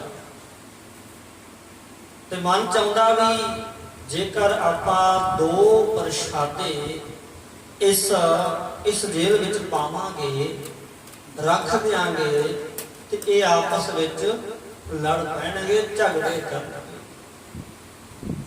ਤੇ ਸਾਧ ਸੰਗਤ ਹੁੰਦਾ ਨਾ ਵੀ ਇਹ ਝਗੜਾ ਕਰਨਗੇ, ਪਰ ਸਾਧ ਸੰਗਤ ਜੀ ਉਸ ਸਮੇਂ ਦਾ ਜਿਹੜਾ ਦਿਲੀ ਪ੍ਰੇਮ ਹੈ, ਗੁਰਸਿੱਖੀ ਦਾ ਪ੍ਰੇਮ ਹੈ, ਗੁਰਸਿੱਖੀ ਦਾ ਜਜ਼ਬਾ ਉੱਥੋਂ ਮਿਲਦਾ ਹੈ। ਨਹੀਂ ਤੇ ਸਾਧ ਸੰਗਤ ਜੀ ਜਿਹੜਾ ਸਮਾਂ ਹੈ ਨਾ, ਆਪਾਂ ਦੇਖਦੇ ਹਾਂ ਪਰਉਪਕਾਰੀ ਵੀ ਨੇ, ਭਲਾ ਕਰਨ ਵਾਲੇ ਵੀ ਨੇ, ਆਪਣੀ ਕੁਰਬਾਨੀ ਦੇਣ ਵਾਲੇ ਦੂਸਰਿਆਂ ਦੇ ਲਈ, ਐਸੇ ਵੀ ਪ੍ਰਾਣੀ ਹੈਗੇ ਨੇ, ਸੇਵਾ ਵਾਲੇ ਆ, ਸਿਮਰਨ ਵਾਲੇ ਆ, ਪਰ ਐਸੇ ਵੀ ਲੋਕ ਨੇ ਜਿਨ੍ਹਾਂ ਨੂੰ ਕੇਵਲ ਆਪਣਾ ਹੀ ਮਤਲਬ ਹੈ, ਕੋਈ ਗੁਰਸਿੱਖੀ ਦੇ ਨਾਲ ਨਹੀਂ, ਕੋਈ ਹੋਰ ਨਹੀਂ, ਬਸ ਆਪਣਾ ਹੈ। ਤੇ ਸਾਧ ਸੰਗਤ ਜੀ ਜੋ ਹਰ ਸਮੇਂ ਆਪਣੇ ਬਾਰੇ ਸੋਚਦੇ ਆ, ਤੇ ਉਹਨਾਂ ਨੂੰ ਤੋਂ ਆਪਣੇ ਬਾਰੇ ਸੋਚਣ ਲਈ ਕੁਝ ਵੀ ਕਿਉਂ ਨਾ ਕਰਨਾ ਪਵੇ। ਐਸੇ ਵੀ ਜੇ ਬੇਧਰਮੇ ਕਹਿ ਲਈਏ ਜਾਂ ਧਰਮ ਨੂੰ ਤਿਆਗਣ ਵਾਲੇ ਕਹਿ ਲਈਏ, ਜਿਹਨਾਂ ਲਾਹਨਤਾਂ ਵੀ ਪੈਂਦੀਆਂ ਨੇ ਸੰਸਾਰ ਵਿੱਚ, ਐਸੇ ਵੀ ਲੋਕ ਹਨ। ਪਰ ਉਸ ਸਮੇਂ ਦੀ ਜਿਹੜੀ ਮਿਸਾਲ ਹੈ ਉਹ ਸਾਡੀ ਰੂਹ ਨੂੰ ਜਗਾ ਦਿੰਦੀ ਆ, ਉਹ ਸਾਨੂੰ ਸਮਝਾ ਦਿੰਦੀ ਆ ਵੀ ਗੁਰਸਿੱਖਾ ਇੱਕੋ ਪਿਆਰ, ਗੁਰ ਮਿੱਤਾ ਪੁੱਤਾ ਭਾਈ। ਵੀ ਠੀਕ ਹੈ, ਮਕਾਨ ਜ਼ਰੂਰ ਕੱਚੇ ਹੁੰਦੇ ਸਨ, ਚਾਹੇ ਮਿੱਟੀ ਨਾਲ ਕੋਠੇ ਲਿਪਦੇ, ਫਿਰ ਪਾਣੀ ਆਉਂਦਾ ਵੀ ਆਉਂਦਾ, ਫਿਰ ਪੈ ਜਾਂਦੇ, ਕਈ ਵਾਰ ਫਿਰ ਲਿਪ ਲੈਂਦੇ, ਜ਼ਰੂਰ ਕੱਚੇ ਹੁੰਦੇ ਸੀ, ਪਰ ਮਨ ਐਨੇ ਅਡੋਲ ਸੀ, ਮਨ ਐਨੇ ਪੱਕੇ ਗੁਰੂ ਦੀ ਕਿਰਪਾ ਨਾਲ ਜੁੜਦੇ ਸੀ ਕਿ ਉਹਨਾਂ ਨੂੰ ਕੋਈ ਡੁਲਾ ਨਹੀਂ ਸਕਦਾ। ਮਕਾਨ ਜ਼ਰੂਰ ਪੱਕੇ ਹੋ ਗਏ ਨੇ, ਪਰ ਕਹਿੰਦੇ ਭਾਈ ਸਮੇਂ ਦੇ ਅਨੁਸਾਰ ਇਹ ਮਨ ਵੀ ਡੋਲਣ ਲੱਗ ਪਿਆ।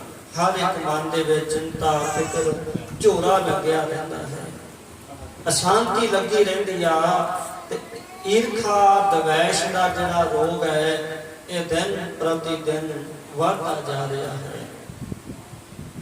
ਇਸ ਕਰਕੇ ਸਾਧ ਸੰਗਤ ਉਹਨਾਂ ਟਾਈਮਾਂ ਦੇ ਵਿੱਚ ਫਿਰ ਕੀ ਹੋਇਆ, ਉਹ ਫਿਰ ਦੋ ਪ੍ਰਸ਼ਾਦੇ ਰੱਖੇ।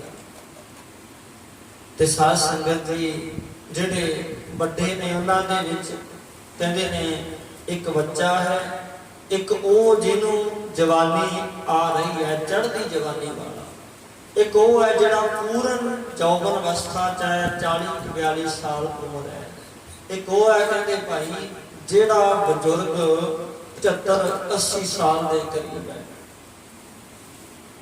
ਤੇ ਸਾਧ ਸੰਗਤ ਜੀ ਹੁਣ ਉਹ ਤਿੰਨੇ ਆਖਦੇ ਆ ਬੱਚੇ ਨੂੰ ਕਿ ਤੂੰ ਬੱਚਾ ਹੈ, ਤੇਰੀ ਉਮਰ ਛੋਟੀ ਹੈ, ਕਿਉਂਕਿ ਸਾਧ ਸੰਗਤ ਨੂੰ ਬੱਚਾ ਵਿਚਾਰਾ ਵੱਡਾ ਬੰਦਾ ਤੇ ਫਿਰ ਵੀ ਭੁੱਖ ਕੱਟ ਲੈਂਦਾ, ਚਲੋ ਕੋਈ ਗੱਲ ਨਹੀਂ। ਪਰ ਹੁਣ ਜਿਹੜਾ ਬੱਚਾ ਹੈ ਉਹ ਤੇ ਭੁੱਖ ਨਹੀਂ ਕੱਟ ਸਕਦਾ, ਉਹਦੇ ਤੇ ਅੱਖਾਂ 'ਚ ਅੱਥਰੂ ਆ ਜਾਂਦੇ ਆ, ਮੈਨੂੰ ਕੁਝ ਛਕਾਇਆ ਨਹੀਂ, ਮੈਂ ਖਾਣਾ ਹੈ। ਪਰ ਸਾਧ ਸੰਗਤ ਜੀ, ਐਸੀ ਗੁਰੂ ਦੀ ਕਿਰਪਾ, ਐਸੀ ਗੁਰੂ ਦੀ ਮਿਹਰ, ਉਹ ਨਾਮ ਦੇ ਵਿੱਚ ਭਿੱਜੀਆਂ ਹੋਈਆਂ ਰੂਹਾਂ ਦੀ ਸੰਗਤ ਦਾ ਅਸਰ ਉਹ ਬੱਚੇ ਨੂੰ ਵੀ ਆਪਣੀ ਫਿਕਰ ਨਹੀਂ ਹੈ। ਉਸ ਪ੍ਰਸੰਗ ਬਾਰੇ ਕੀ ਕਹੀਏ, ਐਸਾ ਗੁਰਸਿੱਖੀ ਦਾ ਜਜ਼ਬਾ ਬੱਚੇ ਨੂੰ ਆਪਣਾ ਫਿਕਰ ਨਹੀਂ। ਉਹ ਬੱਚਾ ਕੋਈ ਮਤਲਬ ਹੀ ਨਹੀਂ ਹੈ, ਆਪਣੇ ਮਤਲਬ ਤੱਕ ਸੀਮਿਤ ਨਹੀਂ ਹੈ। ਉਹ ਬੱਚਾ ਆਖਣ ਲੱਗਿਆ, ਨਹੀਂ ਜੀ ਮੈਂ ਇਹ ਪ੍ਰਸ਼ਾਦਾ ਨਹੀਂ ਛਕ ਸਕਦਾ, ਮੈਂ ਇਹ ਪ੍ਰਸ਼ਾਦਾ ਨਹੀਂ ਛਕਦਾ। ਉਹ ਆਖਣ ਲੱਗੇ, ਬੇਟਾ ਤੂੰ ਛੋਟਾ ਹੈ, ਤੈਨੂੰ ਭੁੱਖ ਲੱਗੀ ਹੋਵੇਗੀ ਤੇ ਤੂੰ ਛਕ, ਤਕੜਾ ਹੋ ਜਾਵੇਗਾ। ਔਰ ਉਹ ਆਖਦਾ ਮੈਂ ਤਕੜਾ ਨਹੀਂ ਹੋਣਾ। ਉਹ ਆਖਦੇ ਆ ਤਕੜਾ ਹੋ ਜਾਏਗਾ, ਪਰ ਉਹ ਆਖਦਾ ਮੈਂ ਤਕੜਾ ਨਹੀਂ ਹੋਣਾ, ਮੈਂ ਬੱਚਾ ਹਾਂ, ਮੈਨੂੰ ਨਾ ਕੋਈ ਸੂਝ ਹੈ, ਨਾ ਕੋਈ ਮੈਨੂੰ ਬੂਝ ਹੈ, ਨਾ ਮੈਨੂੰ ਕੋਈ ਗਿਆਨ ਹੈ। ਅੱਜ ਕੱਲ ਦੇ ਸਮੇਂ ਤਾਂ ਬੱਚਾ ਹੋਵੇ ਉਹ ਵੀ ਆਖੂ ਮੈਨੂੰ ਬਹੁਤ ਗਿਆਨ ਹੈ, ਮੈਨੂੰ ਬਹੁਤ ਪਤਾ ਹੈ। ਉਦੋਂ ਆਪਣੀ ਹਉਮੈ ਕੰਟਰੋਲ ਦੇ ਵਿੱਚ ਨਹੀਂ ਹੋ ਰਹੀ। ਕੁਝ ਕਹਿ ਦਈਏ ਤੇ ਬੱਚਾ ਵੀ ਗੁੱਸਾ ਕਰਦਾ ਹੈ ਮਨ 'ਚ, ਜੇ ਗਲਤੀ ਹੋਵੇ ਫਿਰ ਵੀ ਟੋਕ ਦਈਏ, ਫਿਰ ਵੀ ਕਹਿ ਦਈਏ ਤੇ ਉਹ ਤਾਂ ਫਿਰ ਵੀ ਗੁੱਸਾ ਕਰਦਾ, ਮੈਨੂੰ ਕਹਿੰਦਾ, ਮੈਨੂੰ ਟੋਕਦਾ। ਪਰ ਸਾਧ ਸੰਗਤ ਉਹ ਵੀ ਸਮਾਂ ਬੱਚਾ ਆਖਦਾ ਮੈਨੂੰ ਕੋਈ ਸੂਝ ਬੂਝ ਨਹੀਂ, ਮੈਨੂੰ ਕੋਈ ਗਿਆਨ ਨਹੀਂ ਹੈ, ਤੇ ਮੈਂ ਜੀਵਨ ਜੀ ਕੇ ਕੀ ਕਰਨਾ ਹੈ। ਆਪਣੇ ਤੋਂ ਜਿਹੜਾ ਕਹਿੰਦੇ ਭਾਈ ਜਵਾਨੀ ਜੀ ਤੇ ਆਈ ਹੈ ਨਾ, ਚੜ੍ਹਦੀ ਜਵਾਨੀ ਆ, ਤੇ ਉਹਨੂੰ ਦੋ ਪ੍ਰਸ਼ਾਦੇ ਦਿੱਤੇ ਗਏ, ਹੇ ਵੀਰ ਤੂੰ ਆ ਪ੍ਰਸ਼ਾਦਾ ਛਕ ਲੈ ਤੇ ਤੇਰੀ ਲੋੜ ਹੈ। ਬੱਚਾ ਹਾਂ ਕੋਈ ਗੱਲ ਨਹੀਂ, ਸਰੀਰ ਤਿਆਗ ਦਿਆਂਗਾ, ਪਰ ਜੇਕਰ ਤੂੰ ਇਸ ਸੰਸਾਰ ਦੇ ਵਿੱਚ ਰਵੇਂਗਾ, ਅਜੇ ਤੱਕ ਚੜ੍ਹਦੀ ਜਵਾਨੀ ਆ, ਤੂੰ ਪੰਥ ਦੀ ਬਹੁਤ ਵੱਡੀ ਸੇਵਾ ਕਰ ਸਕਦਾ ਹੈ। ਇਸ ਕਰਕੇ ਸਾਧ ਸੰਗਤ ਉਹ ਬੱਚੇ ਨੇ ਉਸ ਨੂੰ ਦਿੱਤੇ। ਅਗਾਹਾਂ ਕਹਿੰਦੇ ਉਹਦੀ ਵੀ ਨਿਮਰਤਾ ਧਨ ਹੈ, ਉਹਦੀ ਵੀ ਨਿਮਰਤਾ ਧਨਤਾ ਦੇ ਯੋਗ ਹੋ ਗਈ। ਤੇ ਜਦੋਂ ਉਸ ਨੇ ਉਹ ਦੋ ਪ੍ਰਸ਼ਾਦੇ ਆਪਣੇ ਤੋਂ ਵੱਡੇ ਦਿੱਤੇ, ਵੀ ਦੇਖੋ ਮੈਂ ਤਾਂ ਅਜੇ ਤੱਕ ਜਵਾਨੀ ਵਿੱਚ ਪੈਰ ਰੱਖਿਆ, ਕੋਈ ਮੇਰੇ ਜੀਵਨ ਦਾ ਤਜਰਬਾ ਨਹੀਂ ਹੈ, ਪਰ ਤੁਹਾਡੀ ਉਮਰ 40-42 ਸਾਲ ਹੈ, ਤੁਸੀਂ ਇਹਨਾਂ ਮੁਗਲ ਫੌਜਾਂ ਨਾਲ ਲੜ ਸਕਦੇ ਹੋ। ਜੇ ਆਪਾਂ ਬਾਹਰ ਚਲੇ ਗਏ ਤੁਸੀਂ ਜਿੱਤ ਸਕਦੇ ਹੋ, ਤੁਹਾਨੂੰ ਸਾਰੀ ਜ਼ਿੰਦਗੀ ਦਾ ਤਜਰਬਾ ਹੈ, ਇਹ ਪ੍ਰਸ਼ਾਦੇ ਤੁਸੀਂ ਛਕ ਲਓ। ਪਰ ਸਾਧ ਸੰਗਤ ਅੱਗੋਂ ਕਹਿੰਦੇ ਉਹਦੀ ਵੀ ਨਿਮਰਤਾ ਦੀ ਕੋਈ ਸੀਮਾ ਨਾ ਰਹੀ, ਉਹਦਾ ਤਿਆਗ, ਉਹਦਾ ਆਪਣੇ ਸਰੀਰ ਤੋਂ ਨਿਰਮੋਹ ਹੋਣਾ। ਉਹ ਬਜ਼ੁਰਗ ਦੇ ਅੱਗੇ ਦੋਵੇਂ ਪ੍ਰਸ਼ਾਦੇ ਲੈ ਕੇ ਖਲੋ ਗਿਆ, ਕਹਿਣ ਲੱਗਿਆ ਜੀ ਤੁਸੀਂ ਛਕੋ। ਅਸੀਂ ਜਿਹੜੇ ਆ ਤੱਕ ਜਵਾਨੀ ਦੇ ਵਿੱਚ ਹੈ, ਭੁੱਖ ਸਹਾਰ ਸਕਦੇ ਆ, ਅਸੀਂ ਇਹ ਦੁੱਖ ਸਹਿ ਸਕਦੇ ਆ, ਪਰ ਤੁਸੀਂ ਤੇ ਬਜ਼ੁਰਗ ਹੋ, ਤੁਹਾਡੀ ਤੇ ਜਿਹੜੀ ਉਮਰ ਹੈ ਉਹ ਬਹੁਤ ਜ਼ਿਆਦਾ ਹੋ ਚੁੱਕੀ ਆ। ਇਸ ਕਰਕੇ ਤੁਹਾਡਾ ਜਿਹੜਾ ਸਰੀਰ ਹੈ ਬਹੁਤਾ ਲੰਮੇ ਸਮੇਂ ਤੱਕ ਭੁੱਖ ਨਹੀਂ ਸਹਿ ਸਕਦਾ। ਕਿਉਂਕਿ ਸਾਧ ਸੰਗਤ ਆਪਾਂ ਇਤਿਹਾਸ ਵੀ ਪੜ੍ਹਦੇ ਹਾਂ, ਸਿੰਘਾਂ ਦਾ ਇਤਿਹਾਸ ਵੀ ਪੜ੍ਹਿਆ ਹੈ ਕਿ ਕੁਝ ਸਮੇਂ ਲਈ, ਕੁਝ ਦਿਨਾਂ ਦੇ ਲਈ ਅਸੀਂ ਇਹ ਭੁੱਖ ਸਹਾਰ ਸਕਦੇ ਹਾਂ। ਸਾਡਾ ਇਹ ਨਿਯਮ ਹੈ, ਸਾਡੀ ਇਹ ਮਰਜ਼ਾਦਾ ਹੈ, ਕਿਉਂਕਿ ਸਰੀਰ ਪੰਜ ਤੱਤਾਂ ਤੋਂ ਬਣਿਆ ਹੈ, ਮਿੱਟੀ ਤੋਂ ਬਣਿਆ ਹੈ। ਇਸ ਕਰਕੇ ਭਾਈ ਇਹ ਜਿਹੜਾ ਸਾਡਾ ਸਰੀਰ ਹੈ ਇਹਦੀ ਕੋਈ ਸੀਮਾ ਹੈ। ਇੰਨੇ ਦਿਨਾਂ ਤੱਕ ਇਹ ਭੁੱਖਾ ਰਹਿ ਸਕਦਾ, ਤਿਹਾਇਆ ਰਹਿ ਸਕਦਾ, ਪਰ ਜਦੋਂ ਸੀਮਾ ਪਾਰ ਹੋ ਜਾਂਦੀ ਆ ਤੇ ਇਹ ਜਿਹੜਾ ਸਰੀਰ ਹੈ ਲੰਬੇ ਸਮੇਂ ਤੱਕ ਭੁੱਖਾ ਨਹੀਂ ਰਹਿ ਸਕਦਾ। ਤੇ ਸਾਧ ਸੰਗਤ ਇਹ ਵੀ ਇਤਿਹਾਸਾਂ ਚ ਆਉਂਦਾ, ਜਦੋਂ ਪਹਿਲਾਂ ਲੰਮਾ ਸਮਾਂ ਕਾਲ ਪੈ ਜਾਂਦਾ ਸੀ ਤੇ ਉਦੋਂ ਫਿਰ ਬਹੁਤ ਸਾਰੇ ਪ੍ਰਾਣੀਆਂ ਦੀ ਮੌਤ ਇਸ ਪੱਖ ਦੇ ਨਾਲ ਹੋ ਜਾਂਦੀ, ਜਦੋਂ ਪੀਣ ਵਾਸਤੇ ਪਾਣੀ ਨਾ ਮਿਲਦਾ ਤੇ ਛਕਣ ਵਾਸਤੇ ਪ੍ਰਸ਼ਾਦਾ ਨਾ ਮਿਲਦਾ, ਉਦੋਂ ਕਾਲ ਤੇ ਮੌਤ ਹੋ ਜਾਂਦੀ ਸੀ। ਇਸੇ ਕਰਕੇ ਉਹ ਜਿਹੜਾ ਬਜ਼ੁਰਗ ਹੈ ਉਹਦੀ ਵੀ ਅਗਾਹ ਨਿਮਰਤਾ ਦੀ ਸੀਮਾ ਨਹੀਂ ਕਹੀ ਜਾ ਸਕਦੀ। ਉਹ ਇਹਨਾਂ ਤਿੰਨਾਂ ਨੂੰ ਆਖਦਾ ਹੈ ਕਿ ਮੈਂ ਤੇ ਆਪਣੀ ਸਾਰੀ ਉਮਰ ਹੁਣ ਭੋਗ ਚੁੱਕਿਆ, ਹੁਣ ਮੈਂ ਜੀ ਕੇ ਕਰਨਾ ਵੀ ਕੀ ਹੈ ਤੇ ਮੈਂ ਕੀ ਕਰ ਸਕਦਾ। 80-85 ਸਾਲ ਉਮਰ ਮੇਰੀ ਹੋ ਚੁੱਕੀ ਹੈ, ਮੈਂ ਆਪਣਾ ਜੀਵਨ ਭੋਗ ਚੁੱਕਿਆ ਤੇ ਜੇ ਜਿਉਂਦਾ ਵੀ ਰਹਿ ਜਾਵਾਂਗੇ ਤੇ ਕੁਝ ਸਮਾਂ ਹੋਰ ਰਹਾਂਗਾ, ਮੈਂ ਕੀ ਸੇਵਾ ਕਰਾਂਗਾ ਪੰਥ ਦੀ।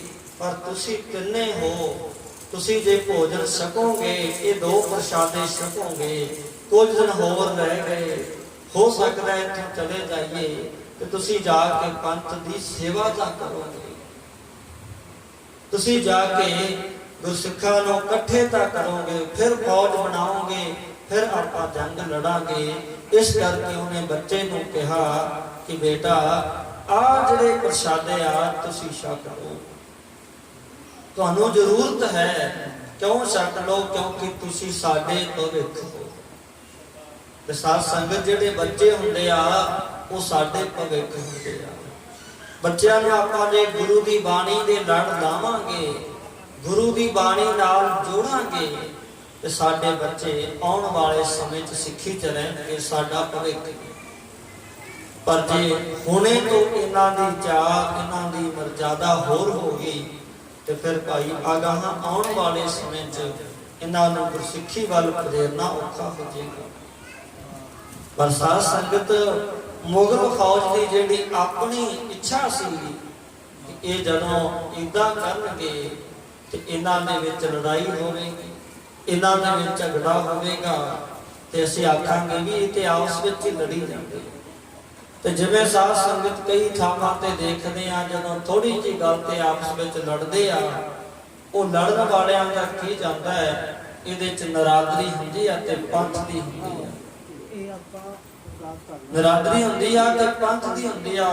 ਕਹਿਣ ਵਾਲਾ ਮਜ਼ਾਕ ਬਣਾਉਂਦਾ ਹੈ ਕਿ ਆ ਦੇਖੋ ਗੁਰਸਿੱਖ ਹੀ ਆਪਸ ਵਿੱਚ ਕਿਵੇਂ ਲੜੀ ਜਾਂਦੇ ਆ।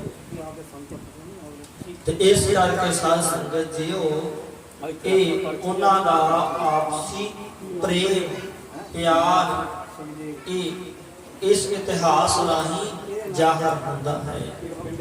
ਤੇ ਸਾਧ ਸੰਗਤ ਜੀ ਫਿਰ ਐਸਾ ਵੀ ਸਮਾਂ ਗੁਰਸਿੱਖਾਂ ਤੇ ਆਇਆ, ਉਹਨਾਂ ਨੇ ਉਸ ਪ੍ਰਸ਼ਾਦੇ ਦੇ 4 ਹਿੱਸੇ ਕੀਤੇ ਤੇ ਸਾਰਿਆਂ ਨੇ ਅੱਧਾ ਪ੍ਰਸ਼ਾਦਾ ਫਿਰ ਬੈਠ ਕੇ ਛਕਿਆ। ਤੇ ਜਿਸ ਨੂੰ ਦੇਖ ਕੇ ਇਹ ਮੁਗਲ ਸਿਪਾਹੀ ਦੰਗ ਰਹਿ ਗਏ, ਹੈਰਾਨ ਰਹਿ ਗਏ ਕਿ ਇਹ ਤੇ ਸੋਚਿਆ ਸੀ ਕਿ ਜਿਵੇਂ ਅਸੀਂ ਟੁਕੜੇ ਪਿੱਛੇ ਲੜ ਪੈਂਦੇ ਆ, ਝਗੜਾ ਕਰ ਲੈਂਦੇ ਆ, ਇਹ ਲੜਨਗੇ।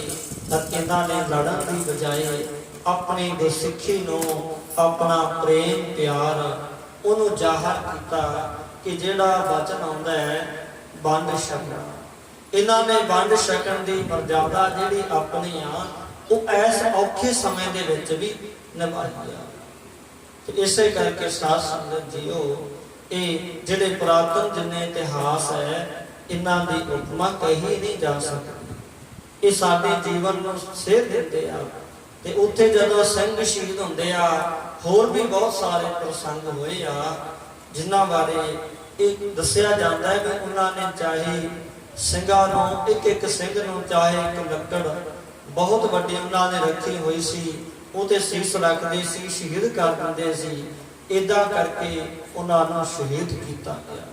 ਪਰ ਫਿਰ ਵੀ ਕਹਿੰਦੇ ਭਾਈ ਉਹ ਗੁਰਸਿੱਖ ਅਡੋਲ ਰਹਿ ਕੇ ਸ਼ਹੀਦ ਹੋ ਗਏ, ਪਰ ਉਹਨਾਂ ਨੇ ਆਪਣਾ ਧਰਮ ਨਹੀਂ ਛੱਡਿਆ।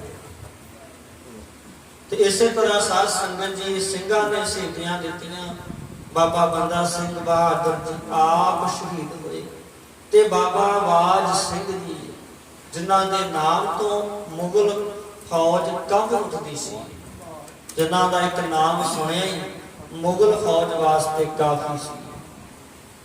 ਤੇ ਕਹਿ ਦਿੰਦੇ ਜਦੋਂ ਬਾਬਾ ਬਾਜ ਸਿੰਘ ਆ ਗਿਆ, ਮੁਗਲ ਫੌਜ ਜੰਗ ਛੱਡ ਕੇ ਪਿਛਾਂ ਹਟ ਜਾਂਦੇ ਸੀ। ਉਸ ਬਾਬਾ ਬਾਜ ਸਿੰਘ ਜੀ ਨੂੰ ਕੈਦ ਕੀਤਾ ਹੋਇਆ ਹੈ, ਸੰਗਲਾਂ ਦੇ ਨਾਲ ਬੰਨਿਆ ਹੋਇਆ ਹੈ। ਤੇ ਫਰੂਖ ਸੀਰ ਜਿਹੜਾ ਮੌਕੇ ਦਾ ਬਾਦਸ਼ਾਹ ਸੀ ਨਾ, ਉਹ ਫਿਰ ਬਾਬਾ ਬਾਜ ਸਿੰਘ ਜੀ ਨੂੰ ਦੇਖਣ ਵਾਸਤੇ ਆਇਆ ਵੀ ਬੜਾ ਨਾਮ ਸੁਣਿਆ ਸੀ ਬਾਬਾ ਬਾਜ ਸਿੰਘ ਜੀ ਦਾ, ਇਹ ਹੈ ਕੌਣ? ਜੋ ਦੇਖਿਆ ਸਾਹਮਣੇ ਤੇ ਸਾਧ ਸੰਗਤ ਜੀ ਚੜ੍ਹਦੀ ਕਲਾ ਦੇ ਵਿੱਚ ਦੇਖ ਕਰਕੇ ਫਰੁਖਸੀਅਰ ਹੈਰਾਨ ਰਹਿ ਗਿਆ। ਤੇ ਫਰੁਖਸੀਅਰ ਨੇ ਇੱਕ ਤਾਣਾ ਮਾਰਿਆ ਸੀ। ਉਹ ਕਹਿੰਦਾ ਵੀ ਮੈਂ ਤੁਹਾਡਾ ਨਾਮ ਬਹੁਤ ਸੁਣਿਆ ਸੀ, ਸਾਡੇ ਸਿਪਾਹੀ ਵੀ ਤੁਹਾਡੇ ਨਾਮ ਤੋਂ ਕੰਬਦੇ ਸੀ, ਇਹ ਸੱਚ ਹੈ। ਪਰ ਮੈਨੂੰ ਇਹ ਦੱਸ ਹੁਣ ਤੇਰੀ ਉਹ ਤਾਕਤ ਕਿੱਥੇ ਗਈ, ਹੁਣ ਤੇਰੀ ਉਹ ਸਮਰੱਥਾ ਕਿੱਥੇ ਗਈ? ਤੇ ਤੂੰ ਕਹਿੰਦਾ ਸੀ ਮੇਰੇ ਤੇ ਗੁਰੂ ਦੀ ਬੜੀ ਕਿਰਪਾ ਹੈ ਤੇ ਗੁਰੂ ਦੀ ਕਿਰਪਾ ਨਾਲ ਮੈਂ ਜੰਗ ਜਿੱਤਦਾ ਹਾਂ, ਪਰ ਹੁਣ ਤੇਰੀ ਗੁਰੂ ਦੀ ਕਿਰਪਾ ਕਿੱਥੇ ਹੈ? ਤੇ ਸਾਧ ਸੰਗਤ ਉਹ ਫਿਰ ਕਹਿੰਦੇ ਨੇ, ਬਾਬਾ ਬਾਜ ਸਿੰਘ ਜੀ ਨੇ ਕਿਹਾ ਵੀ ਇੱਕ ਵਾਰ ਜਿਹੜੇ ਆ ਮੇਰੇ ਸੰਗਲ ਬੰਨੇ ਹੋਏ ਨਾ ਚਾਰੇ ਪਾਸੇ, ਇਹਨਾਂ ਨੂੰ ਖੋਲ ਕੇ ਦੇਖ, ਫਿਰ ਮੈਂ ਤੈਨੂੰ ਦੱਸਦਾ ਵੀ ਮੇਰੇ ਉੱਤੇ ਗੁਰੂ ਦੀ ਕੀ ਕਿਰਪਾ। ਤੇ ਫਰੁਖਸੀਅਰ ਨੇ ਕਹਿੰਦੇ ਵੀ ਹੁਣ ਤਾਂ ਕਾਫੀ ਦਿਨਾਂ ਤੋਂ ਇਹ ਭੁੱਖਾ ਰਿਹਾ ਹੈ, ਕਿਉਂਕਿ ਭੁੱਖਾ ਰਹਿ ਕੇ ਸਰੀਰ ਕਮਜ਼ੋਰ ਹੋ ਜਾਂਦਾ ਹੈ, ਪਿਆਸਾ ਰਹਿ ਕੇ ਸਰੀਰ ਕਮਜ਼ੋਰ ਹੋ ਜਾਂਦਾ ਹੈ। ਤੇ ਉਹਨਾਂ ਨੇ ਕਿਹਾ ਵੀ ਇੱਕ ਵਾਰ ਭਾਈ ਇਹਨਾਂ ਦੇ ਆ ਸੰਗਲ ਖੋਲੋ।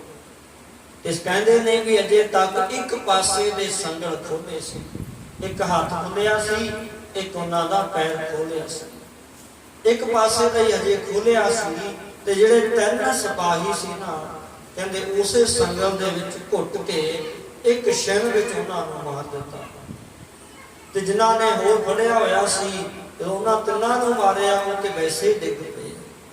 ਤੇ ਕਹਿੰਦੇ ਵੀ ਇੰਨੇ ਸਮੇਂ ਦੇ ਵਿੱਚ ਬਾਬਾ ਬਾਜ ਸਿੰਘ ਜੀ ਇਸ ਫਰੁਖਸੀਅਰ ਬਾਦਸ਼ਾਹ ਵੱਲ ਵਧੇ ਸੀ ਕਿ ਬਾਦਸ਼ਾਹ ਨੂੰ ਭੱਜਣ ਵਾਸਤੇ ਥਾਂ ਨਹੀਂ ਸੀ ਲੱਭਿਆ। ਬਾਦਸ਼ਾਹ ਨੂੰ ਥਾਂ ਨਹੀਂ ਲੱਭ ਰਿਹਾ ਸੀ। ਬਾਦਸ਼ਾਹ ਇੱਕ ਥੰਬ ਦੇ ਨਾਲ ਵੱਜਿਆ, ਫਿਰ ਡਿੱਗਿਆ, ਫਿਰ ਉੱਠ ਕੇ ਪਿਛਲੇ ਪੈਰੀ ਭੱਜਿਆ। ਇੰਨੇ ਟਾਈਮ 'ਚ ਬਾਬਾ ਬਾਜ ਸਿੰਘ ਨੂੰ 2-4 ਮਿੰਟ ਦਾ ਸਮਾਂ ਹੋਰ ਮਿਲ ਜਾਂਦਾ ਤੇ ਉਹਨਾਂ ਨੇ ਫਰੁਖਸੀਅਰ ਦਾ ਕੰਮ ਤਮਾਮ ਕਰ ਦੇਣਾ ਸੀ। ਫਰੁਖਸੀਅਰ ਨੂੰ ਮਾਰਨ ਲੱਗਿਆ ਦੇਰ ਨਹੀਂ ਲੱਗਣੀ ਸੀ, ਪਰ ਕਹਿੰਦੇ 10-15 ਸਿਪਾਹੀ ਭੱਜੇ ਆਏ, ਦੌੜੇ ਆਏ। ਇੱਕਦਮ ਆ ਕੇ ਉਹਨਾਂ ਨੇ ਬਾਬਾ ਬਾਜ ਸਿੰਘ ਜੀ ਨੂੰ ਫੜਿਆ ਤੇ ਜਿਹੜਾ ਉਹਨਾਂ ਦਾ ਪੈਰ ਹੱਥ ਸੰਗਲ ਨਾਲ ਬੰਨਿਆ ਹੋਇਆ ਸੀ ਉਸ ਨੂੰ ਫੜਿਆ ਤੇ ਬੜੀ ਮੁਸ਼ਕਲ ਦੇ ਨਾਲ ਉਹਨਾਂ ਨੇ ਬਾਬਾ ਬਾਜ ਸਿੰਘ ਜੀ ਨੂੰ ਵਸ ਦੇ ਵਿੱਚ ਕੀਤਾ। ਤੇ ਉਦੋਂ ਬਾਅਦ ਫਰੁਖਸੀਅਰ ਨੂੰ ਇੰਨਾ ਡਰ ਪੈਦਾ ਹੋ ਗਿਆ ਵੀ ਜੇ ਕਿਤੇ ਜਿਉਂਦਾ ਰਹਿ ਗਿਆ ਤੇ ਮੈਨੂੰ ਛੱਡੇਗਾ ਨਹੀਂ। ਤੇ ਫਰੁਖਸੀਅਰ ਬਾਦਸ਼ਾਹ ਨੂੰ ਕਹਿੰਦੇ, ਬਾਦਸ਼ਾਹ ਐਡੀ ਵੱਡੀ ਤਕੜਾਈ ਆ, ਪਰ ਕਹਿੰਦੇ ਉਹਦੀਆਂ ਅੱਖਾਂ ਤੋਂ ਨੀਂਦ ਉੱਡ ਗਈ। ਨੀਂਦ ਉਹਨੂੰ ਹਟ ਗਈ ਵੀ ਸੁਪਨੇ 'ਚ ਵੀ ਬਾਜ ਸਿੰਘ ਜੀ ਆਉਂਦੇ, ਵੀ ਹੁਣ ਵੀ ਆਇਆ। ਜਿਹੜੇ ਹਿਸਾਬ ਨਾਲ ਉਹਨੇ ਤੱਕਿਆ ਸੀ, ਮਾਨੋ ਮੌਤ ਬਣ ਕੇ ਗੱਜਿਆ ਸੀ, ਪਰ ਭੱਜ ਨਿਕਲਿਆ। ਫਿਰ ਬਾਬਾ ਬਾਜ ਸਿੰਘ ਜੀ ਨੂੰ ਵੀ ਸ਼ਹੀਦ ਕੀਤਾ ਗਿਆ। ਤੇ ਸਾਧ ਸੰਗਤ ਜੀ ਉਦੋਂ ਬਾਅਦ ਇਹ ਸਮਾਂ ਜਿਹੜਾ ਹੈ 1716 ਈਸਵੀ ਦਾ, 5 ਮਾਰਚ ਨੂੰ 1716 ਈਸਵੀ ਦੇ ਵਿੱਚ ਇਹ ਜਿਹੜੇ ਸਿੰਘ ਨੇ ਸ਼ਹੀਦ ਕਰਨਾ ਸ਼ੁਰੂ ਕੀਤੇ ਸਨ। ਤੇ ਬਾਬਾ ਬੰਦਾ ਸਿੰਘ ਬਹਾਦਰ ਜੀ ਨੂੰ ਭੁੱਖਾ ਧਿਆਇਆ ਰੱਖ ਕੇ 5 ਜੂਨ 1716 ਈਸਵੀ ਦੇ ਵਿੱਚ ਸ਼ਹੀਦ ਕੀਤਾ ਗਿਆ। ਉਸ ਤੋਂ ਬਾਅਦ ਇਹਨਾਂ ਨੇ ਆਪਣੇ ਜ਼ੁਲਮ ਦੀ ਹਰ ਇੱਕ ਹੱਦ ਪਾਰ ਕੀਤੀ। ਹਰ ਇੱਕ ਹੱਦ ਪਾਰ ਕਰਨ ਦਾ ਭਾਵ ਇਹ ਹੈ ਕਿ ਇਹਨਾਂ ਨੇ ਸਿੰਘਾਂ ਤੇ ਜ਼ੁਲਮ ਕਰਨ ਵੱਲੋਂ ਕੋਈ ਕਸਰ ਨਹੀਂ ਛੱਡੀ। ਤੇ ਫਿਰ ਆਪਾਂ ਵਿਚਾਰਦੇ ਆਂ, ਪੜ੍ਹਦੇ ਰਹਿੰਦੇ ਆਂ, ਸਿੰਘਾਂ ਦੇ ਸਿਰਾਂ ਦੇ ਮੁੱਲ ਵੀ ਇਹਨਾਂ ਨੇ ਪਾ ਦਿੱਤੇ। ਇੱਥੋਂ ਤੱਕ ਕਹਿਤਾ ਵੀ ਜੇ ਕੋਈ ਸਿੰਘ ਮਿਲਦਾ ਹੈ ਉਹਨੂੰ ਥਾਂ ਤੇ ਸ਼ਹੀਦ ਕੀਤਾ ਜਾਵੇ। ਸਿੰਘਾਂ ਨੇ ਜੰਗਲਾਂ ਦੇ ਵਿੱਚ ਘੋੜਿਆਂ ਦੀਆਂ ਸਵਾਰੀਆਂ ਕੀਤੀਆਂ, ਘੋੜਿਆਂ ਤੇ ਸੌਂ ਕੇ ਵੀ ਰਾਤਾਂ ਕੱਟੀਆਂ। ਇਹੋ ਜਿਹਾ ਸਮਾਂ ਵੀ ਆਇਆ। ਤੇ ਫਿਰ ਸਾਧ ਸੰਗਤ ਜੀ ਜੋ ਰਾਜ ਬਾਬਾ ਬੰਦਾ ਸਿੰਘ ਬਹਾਦਰ ਨੇ ਆਪਣੇ ਸਮੇਂ ਦੇ ਵਿੱਚ ਕੀਤਾ, ਜੋ ਮਰਜ਼ਾਦਾ ਉਹਨਾਂ ਨੇ ਚਲਾਈ, ਤੇ ਸਿੱਖ ਕੌਮ ਦੇ ਵਿੱਚ ਗੁਰੂ ਗੋਬਿੰਦ ਸਿੰਘ ਮਹਾਰਾਜ ਨੇ ਬਹੁਤ ਵੱਡੀ ਕਿਰਪਾ ਕੀਤੀ। ਇਹ ਸ਼ਸਤਰਧਾਰੀ ਹੋਣ ਦਾ ਹੁਕਮ ਦਿੱਤਾ ਤੇ ਬਾਬਾ ਬੰਦਾ ਸਿੰਘ ਬਹਾਦਰ ਨੇ ਹੋਰ ਹੌਸਲਾ ਭਰਿਆ ਤੇ ਸਮਾਂ ਪਾ ਕੇ ਫਿਰ ਮਿਸਲਾਂ ਮਾਰਨੀਆਂ ਸ਼ੁਰੂ ਹੋ ਗਈਆਂ। ਤੇ ਨਾਲ ਸਾਧ ਸੰਗਤ ਜੀ ਜਿਹੜਾ ਅੱਜ ਦਾ ਇਹ ਦਿਨ ਹੈ, ਇਹ 29 ਤਰੀਕ ਤੇ ਮਹਾਰਾਜਾ ਰਣਜੀਤ ਸਿੰਘ ਜੀ ਉਹਨਾਂ ਦੀ ਵਰਸੀ ਵੀ ਅੱਜ ਮਨਾਈ ਜਾ ਰਹੀ ਹੈ।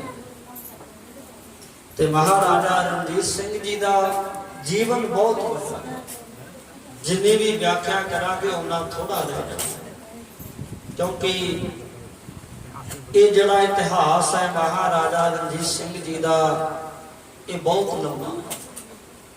ਤੇ ਨਾਲ ਨਾਲ ਸਾਧ ਸੰਗਤ ਜੀਓ, ਇਹਨਾਂ ਦੇ ਪਰਿਵਾਰ ਦੀ ਜਿਹੜੀ ਭਾਵਨਾ ਹੈ, ਸ਼ਰਧਾ ਹੈ, ਉਹ ਵੀ ਬਹੁਤ ਵੱਡੀ ਹੈ। ਕਿਉਂਕਿ ਸਭ ਤੋਂ ਪਹਿਲੇ ਗੁਰੂ ਗੋਬਿੰਦ ਸਿੰਘ ਮਹਾਰਾਜ ਦੇ ਚਰਨਾਂ ਵਿੱਚ ਆਉਂਦੇ ਆ ਬਾਬਾ ਬੁੱਧ ਸਿੰਘ ਜੀ। ਇਹਨਾਂ ਦਾ ਨਾਮ ਪਹਿਲਾਂ ਬਾਬਾ ਬੁੱਢਾ ਸਿੰਘ ਜੀ ਵੀ ਆਖਦੇ ਸਨ, ਪਰ ਜਦੋਂ ਇਹਨਾਂ ਨੇ ਖੰਡੇ ਬਾਟੇ ਦਾ ਅੰਮ੍ਰਿਤ ਛਕਿਆ ਤੇ ਇਹਨਾਂ ਦਾ ਨਾਮ ਰੱਖਿਆ ਗਿਆ ਸੀ ਭਾਈ ਬੁੱਧ ਸਿੰਘ ਜੀ। ਤੇ ਇਹਨਾਂ ਦੇ ਅਗਾਹਾਂ 2 ਪੁੱਤਰ ਹੋਏ, ਜਿਨ੍ਹਾਂ ਦੇ ਵਿੱਚੋਂ ਇੱਕ ਬਾਬਾ ਨੌਦ ਸਿੰਘ ਜੀ ਹੋਏ ਤੇ ਇੱਕ ਜਿਹੜੇ ਆ ਬਾਬਾ ਚੰਦਾ ਸਿੰਘ ਜੀ ਹੋਏ। ਤੇ ਬਾਬਾ ਨੌਦ ਸਿੰਘ ਜੀ ਤੋਂ ਅਗਾਹਾਂ ਫਿਰ ਜਿਹੜੀ ਕੁੱਲ ਚੱਲੀ ਆ, ਉਹਦੇ ਵਿੱਚ ਜਿਹੜਾ ਹੈ ਅਗਾਹਾਂ ਜਿਵੇਂ ਜਿਵੇਂ ਸਾਧ ਸੰਗਤ ਜੀ ਗੁਰਸਿੱਖੀ ਉਹਨਾਂ ਨੇ ਧਾਰਨ ਕੀਤੀ, ਤੇ ਬਾਬਾ ਚੜ੍ਹਤ ਸਿੰਘ ਜੀ, ਸਾਧ ਸੰਗਤ ਉਹਨਾਂ ਦੇ ਘਰ ਨਾਂ ਚੜ੍ਹਤ ਸਿੰਘ ਜੀ, ਤੇ ਉਹਨਾਂ ਦੇ ਘਰ ਅਗਾਹਾਂ ਫਿਰ ਮਹਾ ਸੰਘ ਜੀ ਦਾ ਜਨਮ ਹੋਇਆ। ਤੇ ਇਸੇ ਤਰ੍ਹਾਂ ਸਾਧ ਸੰਗਤ ਜੀ ਮਹਾ ਸਿੰਘ ਦੇ ਘਰ ਫਿਰ ਮਹਾਰਾਜਾ ਰਣਜੀਤ ਸਿੰਘ ਜੀ ਦਾ ਜਨਮ ਹੋਇਆ। ਤੇ ਜਿਵੇਂ ਸਾਧ ਸੰਗਤ ਜੀ ਉਹਨਾਂ ਦੇ ਵਿੱਚ 12 ਮਿਸਲਾਂ ਤਿਆਰ ਕੀਤੀਆਂ, ਕਿਉਂਕਿ ਜ਼ਰੂਰੀ ਸੀ ਬਾਬਾ ਬੰਦਾ ਸਿੰਘ ਬਹਾਦਰ ਜੀ ਤੋਂ ਬਾਅਦ ਉਹਨਾਂ ਨੇ ਚਾਹਿਆ ਵੀ ਸਿੱਖ ਰਾਜ ਬਿਲਕੁਲ ਜੜ ਤੋਂ ਖਤਮ ਹੋਵੇ। ਐਸੀ ਤਾਕਤ ਦੇਖੀ, ਐਸਾ ਉਹਨਾਂ ਨੇ ਜੌਹਰ ਸਿੱਖਾਂ 'ਚ ਦੇਖਿਆ, ਚੜ੍ਹਦੀ ਕਲਾ ਦੇਖੀ ਵੀ ਜੇ ਕਿਤੇ ਇਹਨਾਂ ਦਾ ਰਾਜ ਤੇਜ ਹੋ ਗਿਆ, ਇਹਨਾਂ ਨੇ ਸਾਰੇ ਮੁਲਕ ਤੇ ਰਾਜ ਕਰਨਾ। ਇਹਨਾਂ ਦੀ ਏਕਤਾ ਦੇਖੀ, ਬੇਸ਼ੱਕ ਆਪਸੀ ਵੱਖਰੇਵੇਂ ਹੋ ਜਾਂਦੇ ਆ, ਪਰ ਜਦੋਂ ਜੰਗ ਦਾ ਸਮਾਂ ਆਉਂਦਾ ਇਹ ਸਾਰੇ ਇੱਕ ਹੋ ਜਾਂਦੇ ਆ। ਇਸੇ ਕਰਕੇ ਸਾਧ ਸੰਗਤ ਜੀ 12 ਮਿਸਲਾਂ ਤਿਆਰ ਕੀਤੀਆਂ। ਪਹਿਲੇ ਉਹਦੇ ਚ 20 ਸਿਪਾਹੀ ਭਰਤੀ ਕੀਤੇ, ਫਿਰ ਹੌਲੀ ਹੌਲੀ ਪਾ ਕੇ 100, ਫਿਰ 1000, ਫਿਰ ਉਹਨਾਂ ਦੀ ਗਿਣਤੀ ਵੱਧਦੀ ਗਈ। ਤੇ ਸਾਧ ਸੰਗਤ ਦੇਖਦੇ ਰਹੇ, ਕਿਉਂਕਿ ਸਿੰਘਾਂ ਦੇ ਸਿਰਾਂ ਦੇ ਮੁੱਲ ਪੈਂਦੇ ਰਹੇ, ਪਰ ਉਹਨਾਂ ਨੇ ਆਪਣੀ ਮਿਸਲ ਨੂੰ ਕਮਜ਼ੋਰ ਨਹੀਂ ਹੋਣ ਦਿੱਤਾ। ਇਸੇ ਤਰ੍ਹਾਂ ਸਾਧ ਸੰਗਤ ਜੀਓ, ਫਿਰ ਬਾਬਾ ਮਾਹ ਸਿੰਘ ਵੱਲੋਂ ਜੋ ਮਿਸਲ ਬਣਾਈ ਗਈ, ਉਹਦੇ ਵਿੱਚ ਰਹਿ ਕੇ ਉਦੋਂ ਮਹਾਰਾਜਾ ਰਣਜੀਤ ਸਿੰਘ ਦੀ ਉਮਰ 9 ਸਾਲ ਸੀ, ਜਦੋਂ ਪਹਿਲੀ ਮੁਹਿੰਮ ਤੇ ਆਪਣੇ ਪਿਤਾ ਦੇ ਨਾਲ ਚਲੇ। ਤੇ 9 ਸਾਲਾਂ ਦੇ ਵਿੱਚ ਹੀ ਉਹਨਾਂ ਨੇ ਜੰਗ ਦੇ ਵਿੱਚ ਹਿੱਸਾ ਲਿਆ ਸੀ, ਜਦੋਂ ਮੁਗਲਾਂ ਨਾਲ ਜੰਗ ਹੋਇਆ ਸੀ। ਤੇ ਫਿਰ ਸਾਧ ਸੰਗਤ ਜੀ ਸਮਾਂ ਪਾ ਕੇ ਕਹਿੰਦੇ ਵੀ ਜਦੋਂ ਸਮਾਂ ਐਸਾ ਆਇਆ ਤੇ ਮਹਾਰਾਜਾ ਰਣਜੀਤ ਸਿੰਘ ਜੀ ਦਾ ਪਿਤਾ ਬਾਬਾ ਮਹਾ ਸਿੰਘ ਜੀ ਆਪਣਾ ਸਰੀਰ ਤਿਆਗ ਜਾਂਦੇ ਆ, ਤੇ ਇਹ ਜੋ ਸੰਤ ਚੱਕਰੀਆ ਜਿਹੜੀ ਮਿਸਲ ਹੈ, ਇਹਦਾ ਜਿਹੜਾ ਸਾਰਾ ਕਾਰਜ ਭਾਰ ਸੀ ਉਹ ਮਹਾਰਾਜਾ ਰਣਜੀਤ ਸਿੰਘ ਜੀ ਤੇ ਆਇਆ। ਤੇ ਇਸ ਮਿਸਲ ਨੂੰ ਉਹਨਾਂ ਨੇ ਹੂਬਹੂ ਉਸੇ ਤਰ੍ਹਾਂ ਚਲਾਇਆ, ਕਿਉਂਕਿ ਆਪ ਆਰੰਭ ਤੋਂ ਲਾ ਕੇ ਹੀ ਬਾਣੇ ਦੇ ਰਸੀਏ, ਬਾਣੇ ਦੇ ਧਾਰਨੀ, ਤੇ ਨਾਲ ਨਾਲ ਇੱਕ ਬਹਾਦਰ ਸੂਰਮੇ ਜਰਨੈਲ, ਨਿਡਰ ਸੂਰਮੇ ਸਨ, ਜਿਨ੍ਹਾਂ ਨੂੰ ਕਦੇ ਕਿਸੇ ਤਰ੍ਹਾਂ ਦਾ ਡਰ ਨਹੀਂ ਸੀ ਅੰਦਰ, ਨਿਡਰ ਹੋ ਕੇ ਬੇਖੌਫ ਹੋ ਕੇ ਆਪ ਰਹਿੰਦੇ। ਤੇ ਇਸੇ ਤਰ੍ਹਾਂ ਸਾਧ ਸੰਗਤ ਜੀ ਜੇ ਮਹਾਰਾਜਾ ਰਣਜੀਤ ਸਿੰਘ ਜੀ ਦੀ ਧਾਰਮਿਕ ਪੱਖੋਂ ਗੱਲ ਕਰੀਏ ਤਾਂ ਉਹ ਵੀ ਆਪਾਂ ਕਹਿ ਨਹੀਂ ਸਕਦੇ, ਕਿਉਂਕਿ ਜੇ ਅਕਾਲ ਤਖਤ ਸਾਹਿਬ ਜੀ ਦੇ ਜਥੇਦਾਰ ਉਹਨਾਂ ਨੂੰ ਕੋਈ ਸੇਵਾ ਲਾਉਂਦੇ ਆ, ਕੋਈ ਗਲਤੀ ਕਰਦੇ ਆ ਵੀ ਤੁਹਾਨੂੰ ਇਹ ਸੇਵਾ ਲੱਗੂਗੀ, ਤੇ ਆਪ ਉਸ ਨੂੰ ਵੀ ਸਿਰ ਮੱਥੇ ਕਰਕੇ ਪ੍ਰਵਾਨ ਕਰ ਲੈਂਦੇ। ਜਿਵੇਂ ਦੇਖਦੇ ਆ ਕਿਸੇ ਕੋਲ ਥੋੜੀ ਬਹੁਤੀ ਪਾਵਰ ਹੋਵੇ, ਜੇ ਉਹਨੂੰ ਕਹਿ ਦੇਵੇ ਕਿ ਆਹ ਭਾਈ ਤੂੰ ਗਲਤੀ ਕੀਤੀ ਆ, ਤੈਨੂੰ ਆਹ ਸਜ਼ਾ ਲੱਗੂਗੀ, ਤੇ ਉਹ ਗੁੱਸਾ ਕਰਦੇ ਆ, ਕ੍ਰੋਧ ਕਰਦੇ, ਮੈਨੂੰ ਆਖਿਆ। ਨਿਮਰਤਾ ਨਹੀਂ ਹੈ। ਪਰ ਉਸ ਮਹਾਰਾਜੇ ਦੇ ਵਿੱਚ ਮਹਾਰਾਜਾ ਹੁੰਦਿਆਂ ਹੋਇਆਂ ਵੀ ਉਹਨਾਂ ਦੀ ਜਿਹੜੀ ਨਿਮਰਤਾ ਹੈ ਉਹ ਕਹੀ ਨਹੀਂ ਜਾ ਸਕਦੀ। ਇੱਥੋਂ ਤੱਕ ਸਾਧ ਸੰਗਤ ਉਹਨਾਂ ਨੇ ਆਪਣੇ ਰਾਜ ਵਧਾਉਣ ਦੇ ਕੰਮ ਨੂੰ ਮੁੱਖ ਨਹੀਂ ਰੱਖਿਆ। ਉਹਨਾਂ ਨੇ ਸਿੱਖੀ ਦਾ ਮੇਲ ਮਿਲਾਪ ਪਹਿਲਾਂ ਅੱਗੇ ਰੱਖਿਆ। ਤੇ ਕਹਿੰਦੇ ਵੀ ਜਿਹੜਾ ਇੱਕ ਪਾਸੇ ਤਾਂ ਫਿਰ ਮਹਾਰਾਜਾ ਰਣਜੀਤ ਸਿੰਘ ਜੀ ਦਾ ਦਲ ਹੈ, ਤੇ ਦੂਜੇ ਪਾਸੇ ਕਹਿੰਦੇ ਵੀ ਇੱਕ ਭੰਗੀਆਂ ਨਾਮੇ ਜਿਹੜੀ ਮਿਸਲ ਚੱਲਦੀ ਸੀ, ਉਹਦੇ ਵਿੱਚ ਵੀ ਸਾਰੇ ਸਿੰਘ ਨੇ। ਉਹ ਸ੍ਰੀ ਅੰਮ੍ਰਿਤਸਰ ਸਾਹਿਬ ਦੇ ਇਲਾਕੇ ਵੱਲ ਰਹਿੰਦੇ ਆ। ਤੇ ਸਾਧ ਸੰਗਤ ਕਹਿੰਦੇ ਵੀ ਆਪਸੀ ਥੋੜਾ ਝਗੜਾ ਹੋ ਗਿਆ ਤੇ ਜੰਗ ਸ਼ੁਰੂ ਹੋਣਾ ਸੀ।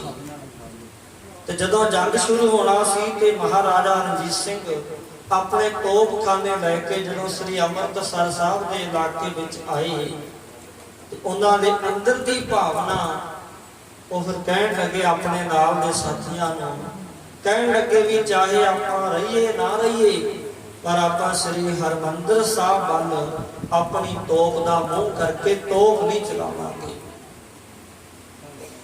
ਉਹਨਾਂ ਦਾ ਅੰਤਰੀਕ ਵੈਰਾਗ, ਨੇਤਰਾਂ 'ਚ ਪਾਣੀ ਆ ਗਿਆ। ਕਹਿਣ ਲੱਗੇ ਅਸੀਂ ਨਹੀਂ ਸੋਚਿਆ ਇਹੋ ਜਿਹਾ ਸਮਾਂ ਆਵੇਗਾ ਕਿ ਸਾਨੂੰ ਇਹ ਜਿਹੜੇ ਸਿੱਖ ਹੋਣਗੇ ਇਹਨਾਂ ਤੇ ਹੀ ਵਾਰ ਕਰਨਾ ਪਏਗਾ। ਤੇ ਨਾ ਸਮਝਾਇਆ ਵੀ ਦੇਖੋ ਆਪਾਂ ਕਿਸੇ ਵੀ ਸਿੱਖ ਦੇ ਉੱਤੇ ਆਪਣੀ ਤੋਪ ਦਾ ਗੋਲਾ ਨਹੀਂ ਚਲਾਉਣਾ। ਜੇ ਆਪਾਂ ਗੋਲਾ ਚਲਾਵਾਂਗੇ ਤੇ ਆਪਾਂ ਹਵਾਈ ਚਲਾਵਾਂਗੇ, ਜਿਹਨੂੰ ਹਵਾਈ ਫੈਰ ਕਹਿੰਦੇ, ਬਸ ਆਕਾਸ਼ ਵੱਲ ਚਲਾਉਣੇ ਆ, ਉਹਨਾਂ ਤੇ ਕੋਈ ਗੋਲਾ ਨਹੀਂ ਲੱਗਣਾ।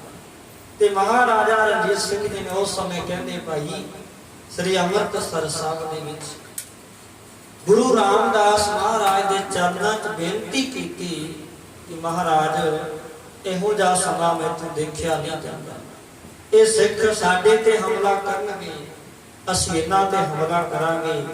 ਜਿਹੜੇ ਹਮਲਾ ਕਰਨ ਵਾਲੇ ਉਹ ਵੀ ਸਿੱਖ ਹੈ, ਜਿੱਤੇ ਹਮਲਾ ਹੋਵੇਗਾ ਉਹ ਵੀ ਸਿੱਖ ਹੈ। ਤੇ ਮਹਾਰਾਜ ਇਹ ਨੁਕਸਾਨ ਤੇ ਤੇਰੇ ਘਰ ਦਾ ਹੋਵੇਗਾ। ਉਹ ਵੀ ਗੁਰੂ ਘਰ ਦੇ ਸੇਵਾਦਾਰ, ਅਸੀਂ ਵੀ ਗੁਰੂ ਕੇ ਸੇਵਾਦਾਰ।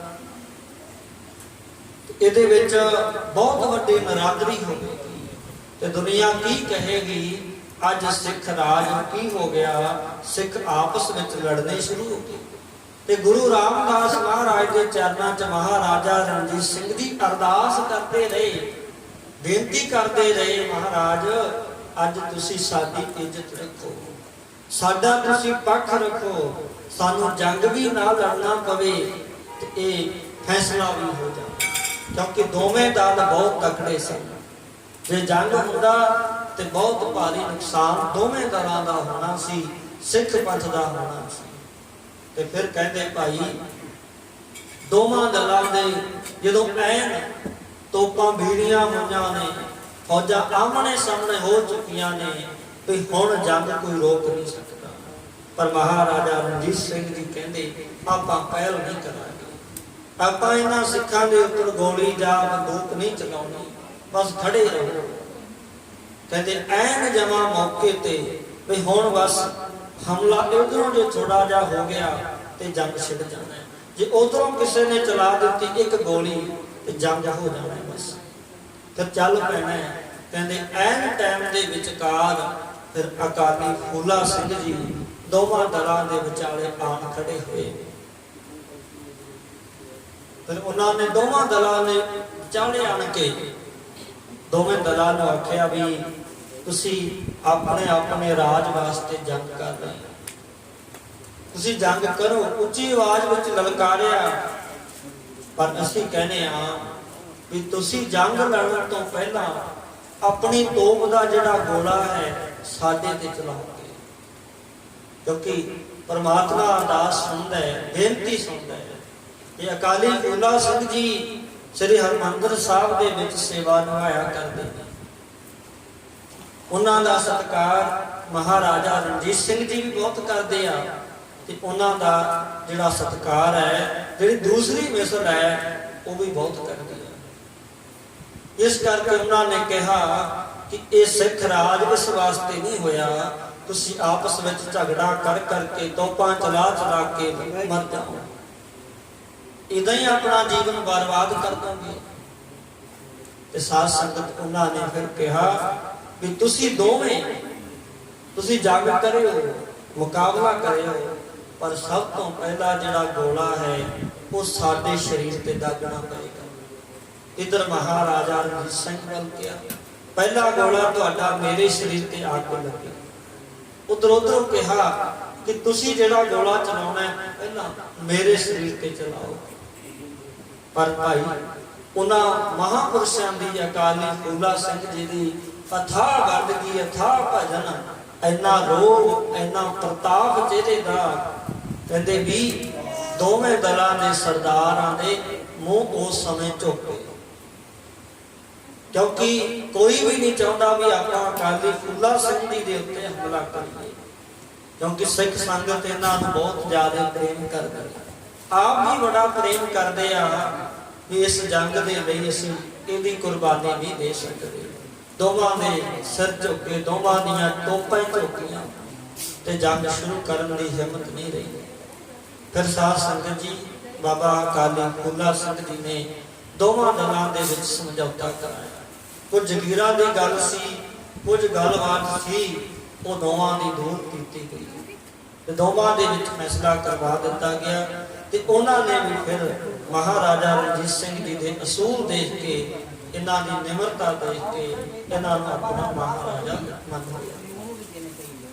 इस करके महाराजा रणजीत सिंह जी जिहड़े अपने आप विच बहुत वड्डी निमरता रखते रहे, ते जिन्हां दे फौज दे विच केवल सिख नहीं सी, हिंदुआं नूं भी बहुत सत्कार मिलता, मुसलमानां नूं भी बहुत मिलता है। इथों तक लिखिया होया कि उन्हां दी फौज दे विच फ्रांस, इटली जिहड़े वो यूरोप के देश है, उन्हां दे विचों भी एक एक सिपाही अहुदियां ते रखिया होया सी। भाव उन्हां नूं कौमंतरी राज कह सकते हैं, जिहदे विच किसी एक दा नहीं सारियां दा राज। ते जदों साध संगत जी कहंदे भी महाराजा रणजीत सिंह जी दे राज विच मुद्रा तैयार करनी सी, जो कहते सिक्का चलाया ना तो कई कवि इकट्ठे किए, विद्वान सारे इकट्ठे हुए, वो सारे आखन लगे भी आप रुपया तैयार करना है। तो महाराजा रणजीत सिंह जी ने सारिਆਂ की सलाह दी भी ये जिहड़ा रुपया आप तैयार करांगे, पैसा जिहड़ा सिक्का अपने बनावांगे चलूगा, वो भी किहदे नाम ते रखीए। उन्हां चों किसी ने कहा भी तुहाडे वड्डे होए ने बाबा बुद्ध सिंह, उन्हां दे नाम ते, किसी ने कहा भी चढ़त सिंह जी, किसी ने माह सिंह का नाम लिया, किसी ने अपना नाम लिया, किसी ने कुछ कहा। सारिਆਂ दे वखरे वखरे आए भी इदां करके आप नाम ते चलावांगे। पर साध संगत महाराजा रणजीत सिंह ने गल च पल्ला पाया। वो कहन लग्या मेरे च इन्नी हिम्मत नहीं है, ये जिहड़ा सिक्का है मैं अपने वड्डियां के नाम ते चला सकां, क्योंकि ये जिहड़ा राज है ये ना साडे वड्डियां दा है ते ना मेरा है। महाराजा रणजीत सिंह ने कहा ये राज सिखां दा है, ये राज गुरु दा है, ये राज सिख संगत दा है। इस करके ये जिहड़ा सिक्का आपां सापांगे इहदे उत्ते किसी साडे परिवार चों नहीं, इहदे उत्ते गुरु नानक देव महाराज जी का नाम लिखा जाएगा। इस करके साध संगत जिहड़ा वो सिक्का प्रचलित होया सी, उहदे उत्ते गुरु नानक देव महाराज, भाई वाला जी ते भाई मरदाना जी रबाब बजाउंदे ने, वो फोटो उस दे विच घाड़ घड़ी गई। उहदे उत्ते गुरु नानक देव महाराज जी का नाम लिखिया गया, गुरु गोबिंद सिंह महाराज जी का नाम लिखिया गया, उन्हां दे नाम ते फिर सिक्का चलाया। इस करके जिन्हां दे विच जिहड़ी निमरता है, जिन्हां दे गुण हन वो कहे नहीं जा सकते। पर एडा वड्डा सिख राज, इन्ना एकत्रता रखनी, इन्नी निमरता, इन्ना प्रेम भावना, गुरसिੱਖੀ दे प्रति बहुत भावना रखनी, ते अंग्रेजां नूं इन्ना ज़्यादा डर महाराजा रणजीत सिंह जी का कि जिन्ना चिर उन्हां च सवास रहे आ, वो जिथे भी महाराजा रणजीत सिंह की हद होंदी सी 1 इंच कदे अगाह नहीं आ सके।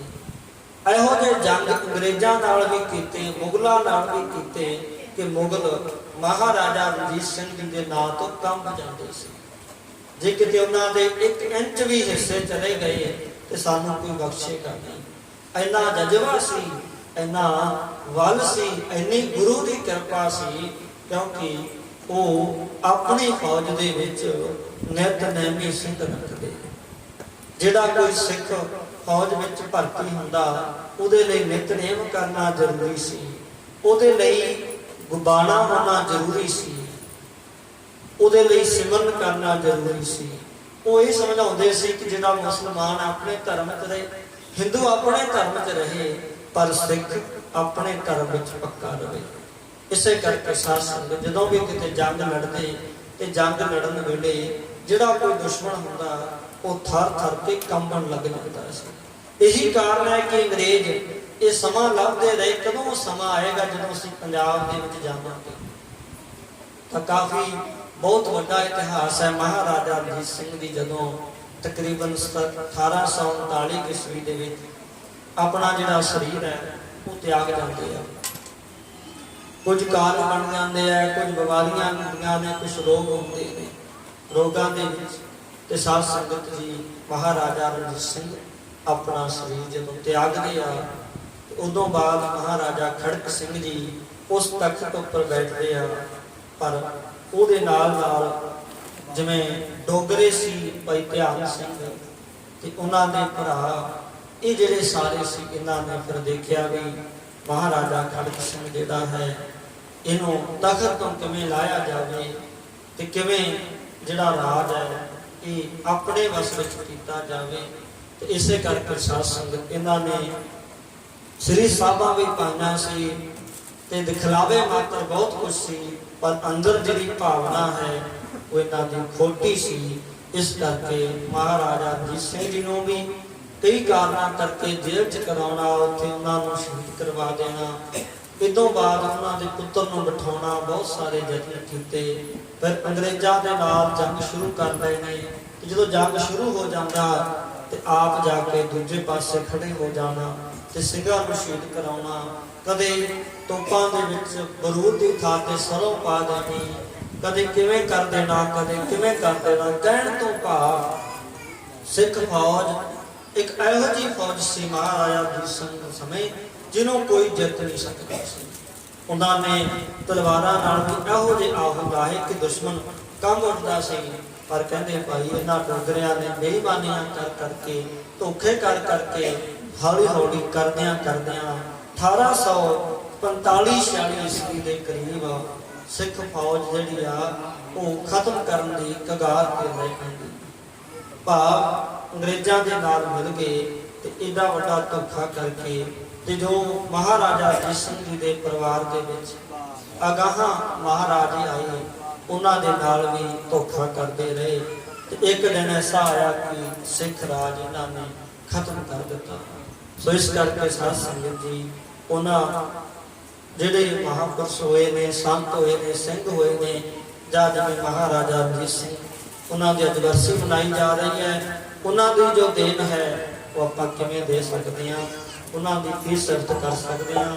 ਇਸ ਕਰਕੇ ਸਾਧ ਸੰਗਤ ਨੂੰ ਆਪਾਂ ਸਮਾਪਤੀ ਵੱਲ ਆਉਣਾ ਹੈ ਤੇ ਸਾਧ ਸੰਗਤ ਆਪਾਂ ਬਚਨ ਪੜ੍ਹ ਰਹੇ ਹਾਂ ਗੁਰੂ ਕੀ ਬਾਣੀ ਦੇ ਪਾਵਨ ਮਹਾਂਭਾਗ ਮਿਲਿਆ ਪ੍ਰਭ ਗੁਰ ਮਿਲ ਮਤ। ਇੱਥੋਂ ਵਿਚਾਰ ਸ਼ੁਰੂ ਕੀਤੀ ਸੀ ਕਿ ਭਾਈ ਆਪਾਂ ਜੇ ਗੁਰੂ ਨੂੰ ਮਿਲਾਂਗੇ, ਗੁਰੂ ਨੂੰ ਮਿਲ ਕੇ ਗੁਰੂ ਦਾ ਮੰਤਰ ਲਵਾਂਗੇ ਤਾਂ ਗੁਰੂ ਸਾਡੇ ਤੇ ਕਿਰਪਾ ਕਰਦਾ ਹੈ। ਮਿਲਿਆ ਪ੍ਰਭ ਤੇ ਪ੍ਰਮਾਤਮਾ ਸਾਨੂੰ ਮਿਲਦਾ ਹੈ। ਇਸੇ ਕਰਕੇ ਜਦੋਂ ਤੱਕ ਖਾਲਸਾ ਪੰਥ ਵਿੱਚ ਏਕਤਾ, ਤਵਾਕ, ਪ੍ਰੇਮ, ਪਿਆਰ ਰਿਹਾ ਤੇ ਉਦੋਂ ਤੱਕ ਖਾਲਸਾ ਪੰਥ ਚੜ੍ਹਦੀ ਕਲਾ ਦੇ ਵਿੱਚ ਰਿਹਾ। ਪਰ ਜਦੋਂ ਫੁੱਟ ਪੈ ਗਈ ਫਿਰ ਥੋੜੇ ਸਮੇਂ ਬਾਅਦ ਹੀ ਇਹ ਰਾਜ ਵੀ ਖਤਮ ਹੋ ਗਿਆ। ਇਸ ਕਰਕੇ ਸਾਧ ਸੰਗਤ ਸਤਿਗੁਰੂ ਮਹਾਰਾਜ ਸਾਨੂੰ ਸਮਝਾ ਰਹੇ ਨੇ ਕਿ ਭਾਈ ਮਿਲਿਆ ਪ੍ਰਭ ਗੁਰ ਮਿਲ ਮੰਤ। ਗੁਰੂ ਦੀ ਸੰਗਤ ਕਰਕੇ, ਗੁਰੂ ਦਾ ਉਪਦੇਸ਼ ਧਾਰਨ ਕਰਕੇ, ਬਾਣਾ ਬਾਣੀ ਨੂੰ ਧਾਰਨ ਕਰਕੇ ਭਾਈ ਆਪਾਂ ਆਪਣੇ ਜੀਵਨ ਦੇ ਅਮੋਲ ਵਿਸ਼ਵਾਸਾਂ ਨੂੰ ਸਫਲ ਕਰਨਾ ਹੈ। ਗੁਰੂ ਸਾਹਿਬ ਕਿਰਪਾ ਕਰਨ, ਮਿਹਰ ਕਰਨ, ਸਾਰਿਆਂ ਤੇ ਆਪਣਾ ਮੇਰਾ ਤੇ ਹੱਥ ਰੱਖਣ। ਜਿਨ੍ਹਾਂ ਸੰਗਤਾਂ ਨੇ ਹਾਜ਼ਰੀ ਲਵਾਈ ਹੈ ਗੁਰੂ ਸਾਹਿਬ ਸਭ ਦੀਆਂ ਹਾਜ਼ਰੀਆਂ ਪ੍ਰਵਾਨ ਕਰਨ। ਸੋ ਇਸ ਸਮੇਂ ਪਾਵਨ ਪਵਿੱਤਰ ਸ੍ਰੀ ਅਖੰਡ ਪਾਠ ਸਾਹਿਬ ਜੀ ਦੇ ਭੋਗ ਪੈਣਗੇ। ਨੌਵੇਂ ਪਾਤਸ਼ਾਹ ਗੁਰੂ ਤੇਗ ਬਹਾਦਰ ਮਹਾਰਾਜ ਜੀ ਦੇ ਸ਼ਲੋਕ ਸਮੁੱਚੀ ਸੰਗਤ ਨੇ ਸ਼ਰਵਣ ਕਰਦੇ ਨੇ। ਉਸ ਤੋਂ ਉਪਰੰਤ ਅਰਦਾਸ ਬੇਨਤੀ ਹੁਕਮਨਾਮੇ ਸਾਹਿਬ, ਫਿਰ ਦੀਵਾਨ ਹਾਲ ਸਾਹਿਬ ਦੇ ਵਿੱਚ ਦੀਵਾਨ ਸਜਾਏ ਜਾਣਗੇ। ਸੋ ਭਾਈ ਉੱਥੇ ਵੀ ਬਾਬਾ ਜੀ ਵੱਲੋਂ ਸ੍ਰੀਮਾਨ ਸੰਤ ਬਾਬਾ ਗੁਰਪਾਲ ਸਿੰਘ ਜੀ ਬਾਬਾ ਜੀ ਵੱਲੋਂ ਵਿਦਵਾਨ ਢਾਡੀ ਜਥੇ ਕਮਿਸ਼ਨਰ ਜਥੇ ਬੁਲਾਏ ਜਾਂਦੇ ਹਨ। ਉੱਥੇ ਵੀ ਸਭ ਸੰਗਤਾਂ ਨੇ ਪਹੁੰਚ ਕੇ ਹਾਜ਼ਰੀਆਂ ਭਰ ਕੇ ਗੁਰੂ ਕੀ ਖੁਸ਼ੀ ਪ੍ਰਾਪਤ ਕਰਨੀ ਆ। ਸੋ ਵਿਚਾਰ ਕਰਦਿਆਂ ਤੋਂ ਬੇਅੰਤ ਨਾਮ ਦੀ ਖਿਮਾ ਸਮੂਹ ਸਾਧ ਸੰਗਤ ਤੇ ਸਤਿਗੁਰੂ ਮਹਾਰਾਜ ਬਖਸ਼ਣ ਯੋਗ ਨੇ। ਦਾਸ ਖਿਮਾ ਦਾ ਜਾਚਕ ਹੈ ਜੀ, ਸਗਲ ਅਰਧ ਹੈ ਜੰਤ ਵਿਦਿਆ ਪ੍ਰਭ ਗੁਰ ਮਿਲ ਮੰਤ। ਵਾਹਿਗੁਰੂ ਜੀ ਕਾ ਖਾਲਸਾ ਵਾਹਿਗੁਰੂ ਜੀ ਕੀ ਫਤਿਹ।